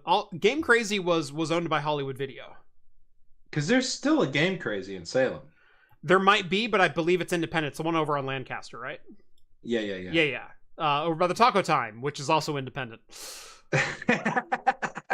Weird trend over there. We're getting into the deep weeds of Oregon. The esoteric of downtown Salem. Game Crazy was a Hollywood Video affiliate. Hollywood Video was a video rental chain, competed with Blockbuster, but it was local out of Wilsonville, Oregon. That's where their distribution facility was. Yes. My house burned down when I was 7 years old, and when we rented a bunch of games afterwards, because the Sega Genesis survived, they gave us all the games that we rented. They were like, "Oh, your house burned down? You can keep Dune, the battle for Arrakis. Oh, You can keep Rock and Roll Racing, which is a dude. good game. Old school Blizzard. Blizzard, yeah, yeah. Rock and Roll Racing was Blizzard. Yeah,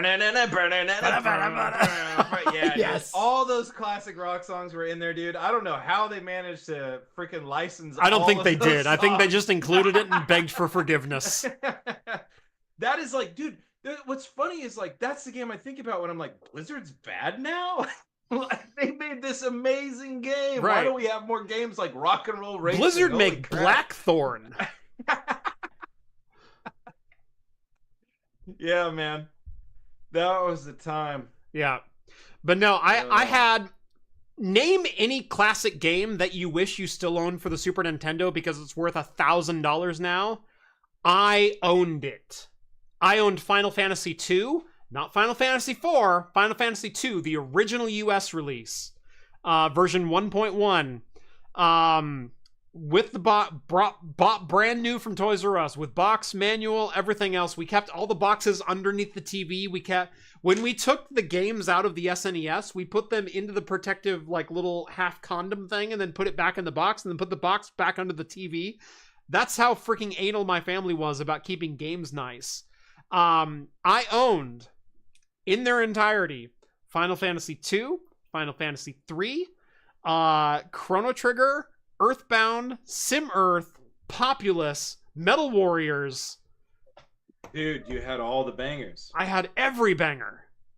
You know, what's funny is like my brother's a little bit older than you, and he did the same thing for all of our Nintendo games, our NES games. Yeah. We had all of these classics, these amazing games, and for whatever reason, he walked them on down to Game Crazy and traded them in to get like there was no such thing as vintage collecting back then because it was just the 8-year-old game. It wasn't like that old.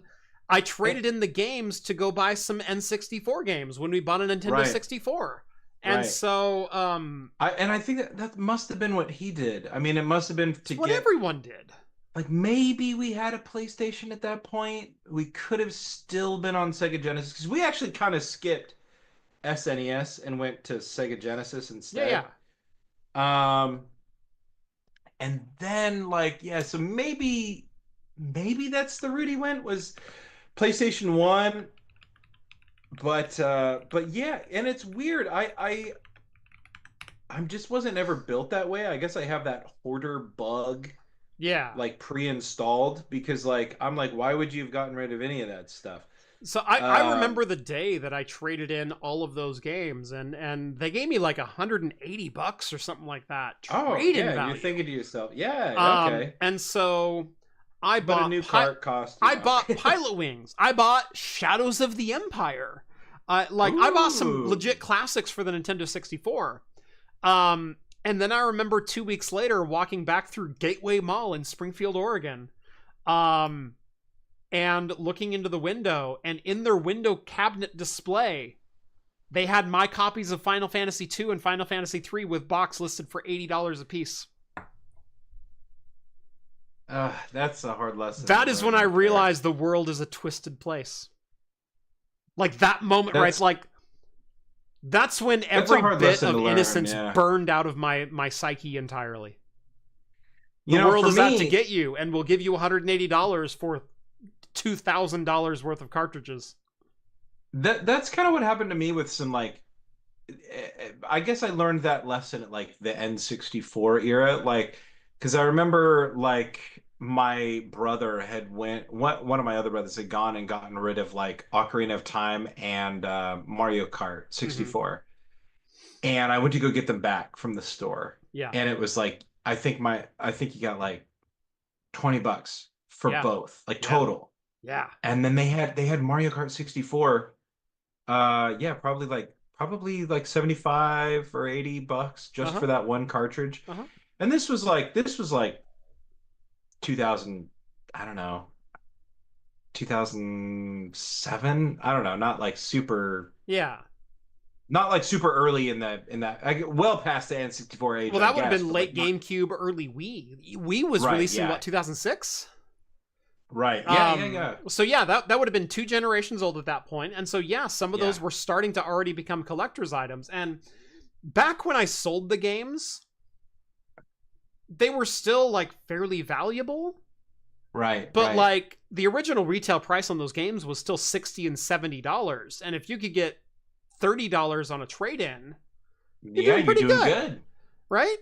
And if they resell them for 60 in the used store, you're like, whatever. Like I didn't have to go through the hassle. I didn't have to meet people. I can't post things online. There's no such thing as Craigslist or eBay yet. And so yeah, why wouldn't I just sell to the game store and get some money and buy some new games? Like that's, you either did it there, you either went to Game Crazy or later EB Games. Did they take used games? EB Games took used games. Game Crazy took used games. I always held off on EB Games because I was like more into Babbage's, right, which then right. later like merged with EB Games. Yeah, exactly. Oh wait. Yeah, EB Games came after because originally it was Electronics Boutique. Right? That's right. Like that yeah, it was Electronics Boutique, and then EB Games split off of that, and then it became EB. Yeah, EB Games, exactly. But no, you either sold your games to a dedicated game trade-in store where you would get actually decent money for them, or you sold them to a second-hand store, or you tried your luck in like the classified ads, which never freaking worked for video games because who's looking for video games in the paper? And so when I was a kid, Game Crazy's telling you what it's worth. That's what it's worth. Right. When I was growing up, I would frequent the mall and look at the games for sale there. I would also frequent the local secondhand stores, pawn shops. And pawn shops were a gold mine. Right. Because they would get in like an NES cartridge and they'd go like, yeah, $3. And so you'd go in there and you'd spend like $30. You'd walk out with 10 games. You can go home and play them and do whatever. Dude, you went back, you sold them back for $2 if you wanted. Games you couldn't find anywhere else, dude. I could never go to an EB Games and find Bushido Blade for the PS1. Right. Or Ninja Gaiden. I could go, dude. Right. I could go to the local flea market and I could find 5 copies of Bushido Blade and they were all for a few bucks. What? Yeah. How does that even make any sense? Why do the EB Games have Bushido Blade? Yep. That game was one of the best PlayStation 1 games of all time. But no, I actually had I've always been a bargain hunter, like at heart. Yeah. And so I grew up in the Eugene Springfield area in Oregon, and I used to take specific bus routes that would take me to the most secondhand stores possible on my way home from high school. That was the age that we came up in. I think like the golden age of sort of like secondhand stores for that stuff. Yes. Because it's not really a thing anymore. Like I feel like I still have the skills and I go places and I'm using those skills of like sifting through stuff really quickly and like assessing, but like it's not a thing anymore. Yeah. Like it is and it isn't, like you find the right thrift store, you find the right whatever, like sure. Yeah. You can still kind of strike gold or whatever. But like as far as games and stuff like that, like it's not really a big thing anymore. The problem is you are but one Google search away from finding out how valuable something you have actually is and giving it to the right people to sell for the maximum value. And so the internet has actually ruined a lot of bargain hunting because the way you bargain hunted was you find someone who doesn't know what they have. Yeah. And when I graduated high school... Today we call that taking advantage of someone. I used to just call it, if you don't know what you have, I'll give you $20 for it. Right. Exactly. And when I graduated high school, right, I graduated like right at the peak of the Great Recession. Mm-hmm. And I tried to go to community college briefly, and I paid for the brief amount of community college that I went to. Yep. By buying and selling. And because I could go to these thrift stores or these flea markets or this stuff, and I could find the stuff that they didn't know that they had, and I could turn around and I could sell it for like 4 times, 5 times the value that I bought it for. Yeah. And that evaporated within 3 or 4 years. Like that was something that I could do to pay my bills before the 2010s. Yeah. And then by time, like, I don't know what, 2000, I don't know, 2012, 13, that really started evaporating really quickly. And I guess it was probably because more and more people had smartphones in their pocket, you know. And now you can't even go to a Goodwill without them having, like, I mean, literally they get stuff in and they are checking the price of it online. Yep. You Anything that comes in. Most of the shit that I would have bought in Goodwill back then and resold and made a 4 or 5 times profit on. They have in a case up at the front of the store now, Mm-hmm. and it's probably has a sticker on it for more than you would see online. Mm-hmm.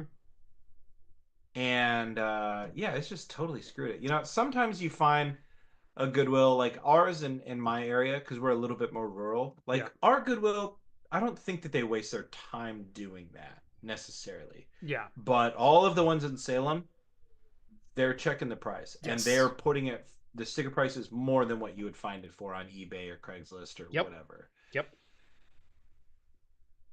Yeah. We did have two other stories that we didn't quite get to, so we'll hit them really quick. Backblaze released their drive stats for 2024, and I'll just go ahead and open up the chart. So this is always a fun chart to look at, because if you don't know who Backblaze is, they do cloud storage. Backblaze is the reason companies like 45 Drives exists, because Backblaze said, hey, how many drives can we fit in a 4U space? And every server manufacturer said 24. And they said, that's not good enough. How many drives can I fit in a 4U space? And freaking Protocase went, I think we could do like, if you're okay with 15 across, we could probably give you 3 rows and do 45. And they went, great. And so Protocase made a case with 45 drives. And then Backblaze went, could you add a 4th row? And they went, sure. And it became 60 drives. And that's why 45 drives exist, is because of Backblaze. How many drives does Backblaze have in operation? Well, in 2024, they operated 300,633 hard drives. And they cataloged the use of every single one of them. Every single model, every single make, every single days that those drives were operational, how many drives of each specific type that they had, how many drives failed, what is the actual failure rate of those drives, and try to give you some actionable metrics within your own environment. They have found, by releasing these public figures, drives that have a premature failure rate. They found some Seagate drives, they've found some Western Digital drives that have a much higher than average failure rate. But this is actually a decent looking chart. If we look here, there was an HGST 12 terabyte drive, the N604. They have 10,191 drives in deployment. They had 133 drive failures in this 12-month period. Those drives operated for 943,534 days in total, and accounted for a 5.15% failure rate. And that's not insignificant. In fact, even this Seagate 8 terabyte drive, 1.76. They've got another Seagate 10 terabyte at a 5.72. This Seagate right here is probably the one to maybe keep an eye out for. 1,038 drives. They experienced 23 failures. Wow. That's crazy. Yeah. So, and a calculated actual failure rate of 8.72%, based on the number of drive hours that those drives actually operated. So that they're expecting almost 9% of those drives to fail year over year. But then you have, some other models of drives which have 0.54% on Toshiba. Who would have predicted that? Western Digital coming in at 0.79, 0.66, 0.30, and 0.80. Wow. And that last one is a 22 terabyte drive. That's some of their newest stuff. They've got 30,000 of those in deployment. 47 Holy failures. Like, if you're a numbers person, that's a good number. It's a really good number. Western Digital. Why are Seagate numbers always so high? Actually, I don't think they're abnormally high this year. They've got a couple high individual drives. They've got a 12 terabyte drive at 8.72, and they've got two at 5%. There's a 5.72 and a 5.95. But you've got an HGST here at 3.14. You've got another HGST at 5.15. So slightly above average. I would say markedly above average, especially at 8.72. But outside of two drive models, pretty much within the mean is what I would say. Between 0.5% and 2% is pretty regular. There's another HGST model, 2.5% drive failure. So yeah.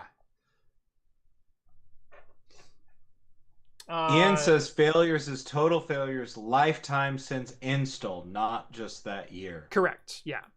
Okay. So yeah, actual failure rate. Yeah.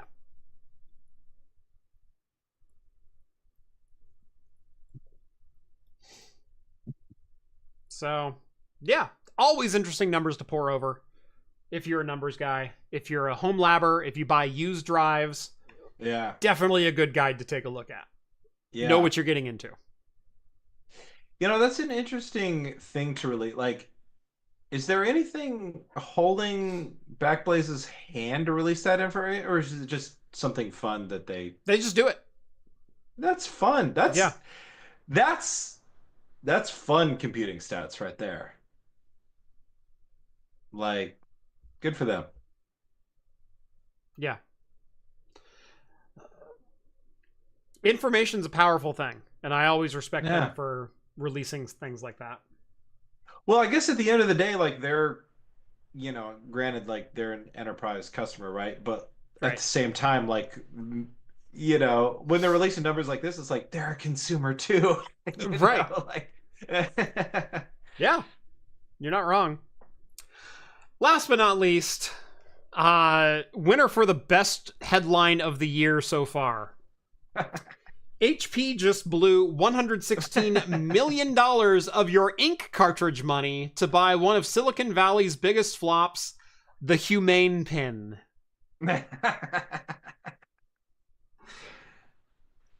Who could have seen this coming? Oh, wait. Everyone who looked at that product ever. What is the Humane pin? The Humane pin was literally a pin. It was a badge. It was a thing that you strapped to your chest that had a camera and a projector. The projector would shoot an image onto your hand, which you would interface with by touching the image. And you could ask it questions, which it would query to AI. So it's like a It's the worst version of Amazon Alexa you could possibly conceive. Well, at first I'm thinking like, okay, you can interface with it. Like, that's okay, interesting. But no, first of all, yeah, I hate all AI products. Second of all, that doesn't sound like it's gonna work. Well, whatever. Maybe it does. I don't know. By all accounts, it was awful. Not only was it awful, it turns out that the entire program, the entire basis of what it was running, was just an Android application. Naturally. Yeah, we talked about that, I think, in the last year as well, where someone actually exported the Android APK and ran it on other hardware. I mean, that's like the funny thing about half of these AI products is that, like, they're all just ready to be taken advantage of. Yeah. Like, I don't know. The rabbit was the big one. I just remember thinking to myself, like, you saw all the tech demonstrations at CES, not this year, but maybe the year before, where it was like, we can order a pizza from Pizza Hut with the rabbit. And I'm like, I could do that from World of Warcraft in 2006. That's the example you brought up. Yeah, exactly. Like, yeah, And I could pay Domino's in Bitcoin in 2011. The technology is finally catching up with the most fringe of nerds. Yeah. I'm just going to read, because this article is fantastic. Go read the article. This sounds great. This week, the startup Humane, which raised $240 million to build an iPhone-killing AI pin. Why does everything have to kill the iPhone? Why can't you just exist as your own product and be good enough for it? You have to take down the corporate juggernaut. If it says it's iPhone killing, that is, without a doubt, a surefire sign it is not. It's immediate disqualification. Why would you... Anyway, go ahead. You're not going to take down the iPhone. No. The iPhone-killing AI pin. It announced its sale to HP for just $116 million. While far short of the company's original $1 billion asking price, it's astonishing the brand scrapped for that for anything at all. The product had been promised to change the world, as all AI products were, instead became a worldwide laughingstock, indicative of the worst tendencies of Silicon Valley founder hubris. Universally panned, Humane sold fewer than 10,000 units. Sometimes its returns outpaced its own sales, and its units had a propensity to catch fire. Sounds like an iPhone killer if your iPhone was next to it. The funniest thing about this is HP has a long and storied history of buying tech companies on their death nails, like Handspring and Palm. From smartphones past. Sure. And what happened to those names? Well, here's the really funny thing is Palm, Handspring, eventually was sold to HP, or was rejoined with Palm itself. Because let's go back in time. The Palm Pilot came out in, 1996, 1997? You had one, Jeff. Tell us. I did have one. I didn't have a Palm Pilot. I had a Handspring visor and later a Sony Clie. But Palm itself came out with the personal digital assistant Palm Pilot sometime around the late 90s, 96, 97. Got into some financial trouble. The original founders of Palm Pilot split off. Now, Palm Pilot was a Palm OS was a licensable OS, much like Phison or Windows CE and other similar OSs of the day. And so the original Palm Pilot founders spun up their own startup called Handspring and made better Palm Pilot devices than Palm did. And so as of 2001, Handspring is what you wanted if you wanted the top-end PDA. Now, by the late 2000s, Handspring, they had made the...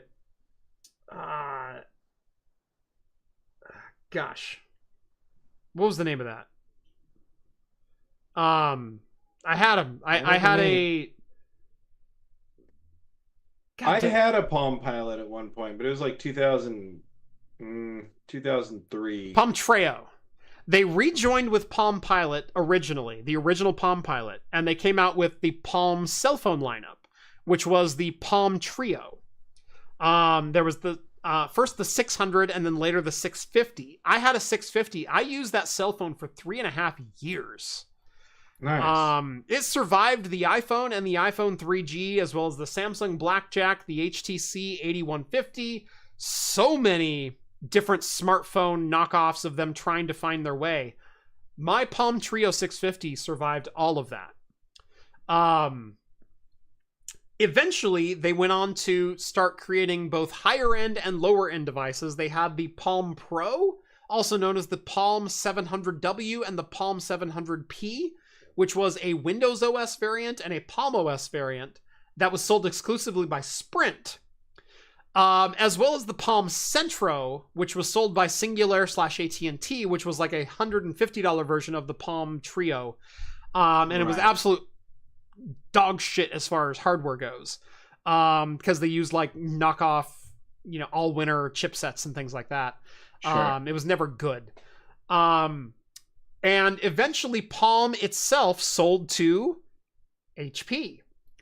Because HP didn't want the hardware company, because HP already had the iPac and had closed shop on making PDAs and smartphones and all that kind of crap.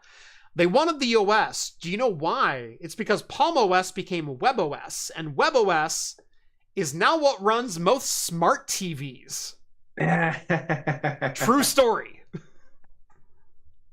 WebOS is, I believe, the basis of Roku's OS, as well as Hisense and TCL use it as the operating systems for their TVs. Wow. Yeah. And there's a number. Toshiba used it for a while. LG used WebOS famously. Yes, thank you, Elf Destruct. Yeah. WebOS is what runs modern smart TVs. But that was Palm OS. That's the origins of that are in Palm OS. What a journey. What a journey. HP. And like Paul Harvey, now you know the rest of the story.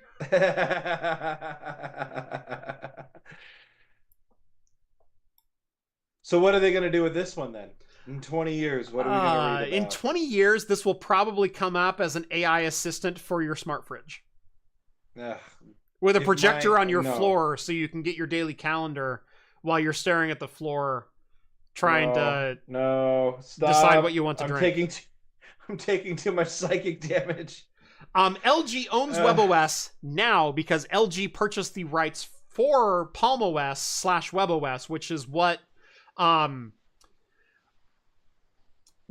also made a pit stop on Microsoft with the Microsoft social phone. What was that social phone that they developed in like 2012? Social phone? Microsoft? Yeah, it was a social media. The Microsoft Kin. Oof. Never heard of that one. That was right around when I was too poor to afford anything. The Microsoft Kin. This was WebOS. This was based on Palm OS, which LG purchased the rights from HP for Palm OS / WebOS, same core operating system, to develop for their smart TVs. Wow. Interesting. It shows you that we aren't that far removed from early days. Shows you 20 years is not that much in tech time. Right. Yeah. It is, but it isn't. Yeah. Yeah. It is, but it isn't. Yeah, this WebOS and different. Your Roku and your LG and your HTC and your Hisense and whatnot, all of your TV operating systems got their start because of Palm OS and the Palm Pilot in 1996. That's where that development started for that OS. See, does it sound right that I would have had a Palm Pilot, but it wasn't a phone? It was just like correct. a PDA. Yeah, it was a PDA. Right. Okay. Yeah. The phone after came 9/11. Yeah, the phone came much later. In fact, the first smartphone, as we know it, you could argue was either the Nokia. God, I forget the name of this one, but it ran Phison for an OS, and it was a cell phone that was a vertical clamshell with a full keyboard on. So it was like a phone, like a chocolate bar phone that you would use. Yeah. But then you would open it, hot dog style. Yeah. If you were, which was the parlance at the time. If you love hot dogs like Jeff does, you would open it hot dog style. And it had a full keyboard and a widescreen display inside. I know that's a fad that will probably pass. Hoping so. But you can get your email. You could get your gone. email. You could browse a couple of mobile websites. And this was like in 2000, 2001. And then very shortly after that, Handspring, again, the original Palm Pilot creators who spun off their own company, came out with the Handspring visor. And part of the Handspring visor was the springboard accessory deck, which looked kind of like a compact flash card, only a little bit bigger. And one of the modules that you could plug into there was a dial-up modem. Like, Right. take your Palm Okay. Pilot and connect this giant-ass modem to it, and then plug a phone line into it, and then you can literally dial up access via AOL and get your email. And then like half a year later, they came out with a cell phone module for it. So you could use your handspring visor as a cell phone with mobile internet. Wow. Interesting. In like 2002. Right. Wow. Wow. I had one of those. That's crazy. Yep. What a world. I think I bought my handspring visor phone attachment off eBay in 2004. But I bought a handspring visor in 2001, and I want to say in 2004 I bought the cell phone attachment for it. Nice. Yeah. See, I had a Palm Pilot because my best friend at the time shoplifted it from Best Buy, and then he felt guilty hanging on to it, or like the cops were going to find him, so he gave it to me. Nice. So I had a Palm Pilot that I naturally didn't know anything about because I didn't buy it or steal it. You know, it was just like this cool thing that like I could have a stylus and it had like a unique little like, you know, handwriting alphabet that I could study up on and like take notes on. Graffiti, it was called. The graffiti, yeah, man. I was pretty good at graffiti. I was very good at graffiti. I could do graffiti almost as fast as I can type. Dude, yeah, for sure. I thought it was pretty slick. Yeah.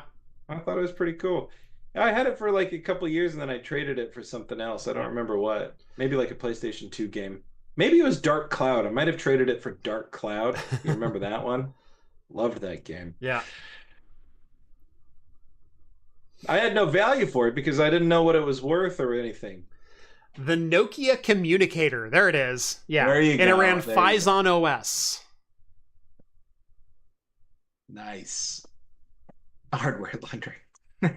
Yeah. Did Microsoft buy Nokia? Yes, Microsoft owns Nokia at this point.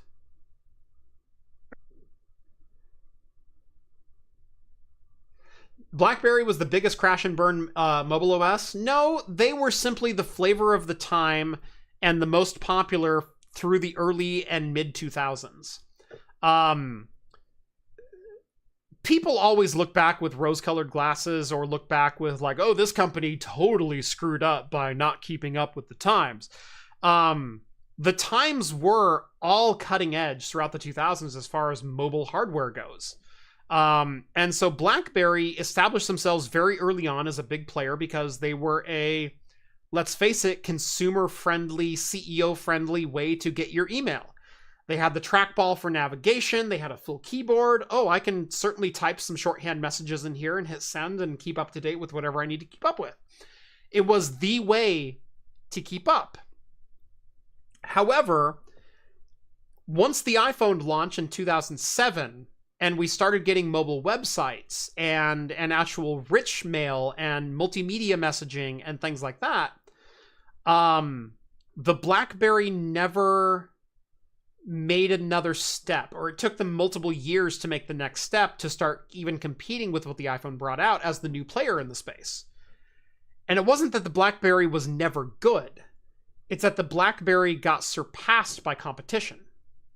But the early days of smartphones, if we're talking Phison and Windows CE, both 6.0 and 7.0 and even 5.5, which let's be real, Palm also dabbled in Windows because they weren't even all that sure that Palm OS was the best way to go. And so we got devices like the Palm Trio 680, which could run Windows CE or Palm OS.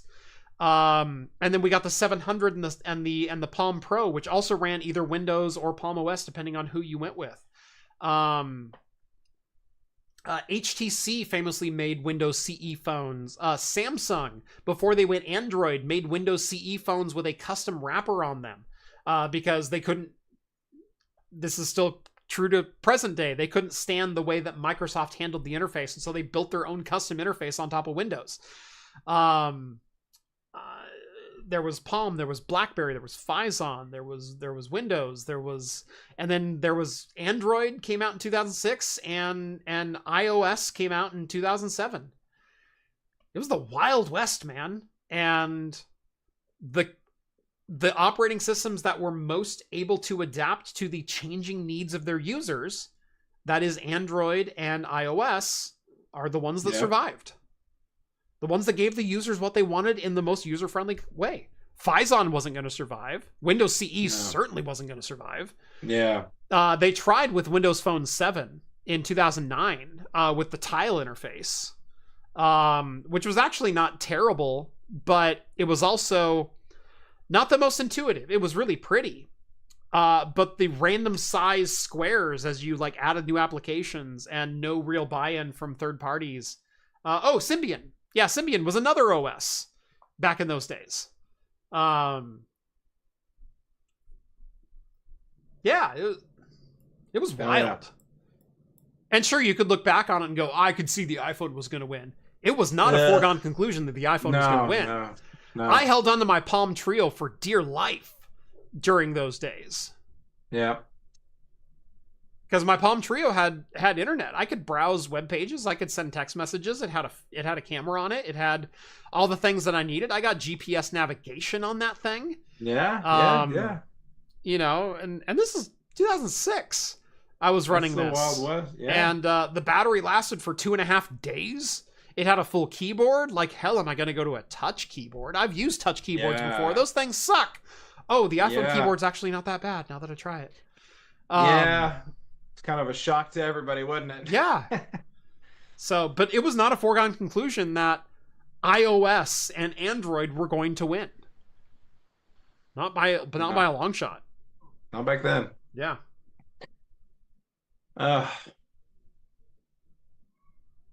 Well, there you have it. There you have it. That was fun. Yeah. Yeah. Blast from the past. So, HP, honestly, I don't care what you do with this one. Yeah, for sure. Yeah. Look, 20 years from now, we'll talk about it on Talking Heads. Yeah. We'll see what happened, but... I mean, if you want another company to buy, I will sell you my up and starting there you go. mobile device, sensing platform that's open source. I'll sell it for a cool 116 million. Like, yeah, you will. HP. Look, I'm trying to change the industry, but if I can't change the industry, I'm going to sell out. Like, let's be clear. I think my device platform has a lot of potential, and certainly has the potential for hundreds of thousands, if not millions of dollars in revenue per year. And we had a couple of meetings today, which might be a step in the right direction for that. But I am still the sole manufacturer and distributor and provider and assembly and logistics provider for OpenViro. And that's frightening with one employee. Yeah. One employee and a contract developer, let me tell you. So I think it's going to be good. I think it's going to be really good. And I'm not going to sell just because someone offers me $1 million. I will sell if someone offers me $20 million. Like, you'll never hear from me again. Yeah, for sure. But HP, we buy tech to kill good things. No, you buy old tech that's already dead. We buy dead tech just in case. Did somebody? We buy tech here? that's already been killed.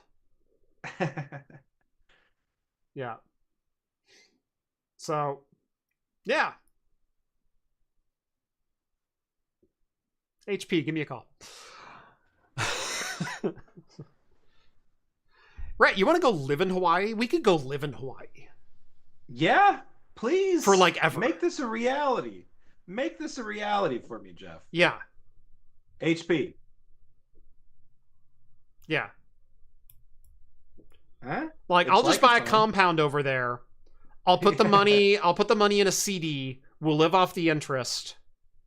Hell yeah. Now we're talking. Yeah, we could still do craft computing on the side. Just why not? Yeah, for fun. Yeah. Between surfing, laying on the beach, drinking beers. Right. That'd be nice.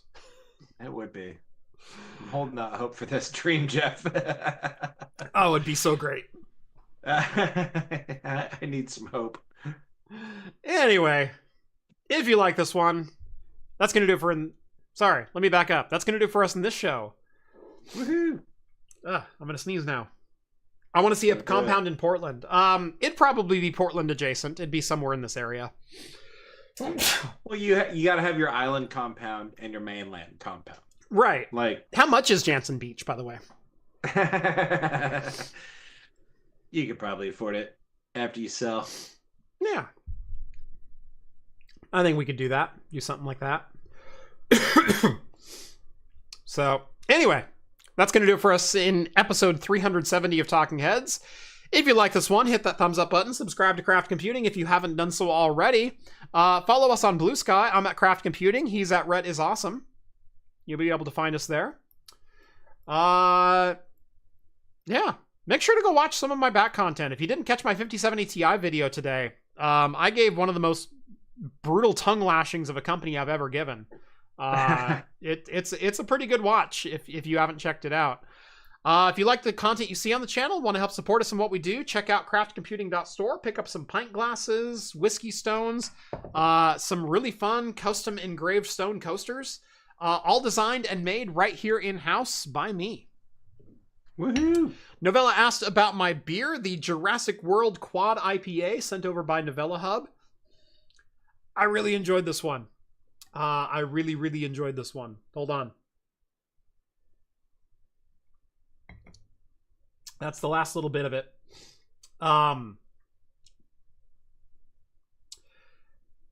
Eerily smooth for how thick it is.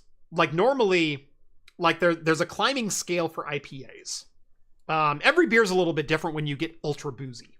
And with IPAs, you either get thicker and drier, or you get more citrusy and more acidic. Like if you're a hazy IPA and you're 10 or 11%, you are sandpaper to the back of my throat with every swallow. Yeah. If you are a traditional Northwest IPA, West Coast IPA, and you're 11%, I'm cutting you with a butter knife and then pouring that syrup into my mouth. And you're leaving me with literally like a mouthful of hop resin and oil that just coats the entire inside of your mouth and makes it hard to breathe.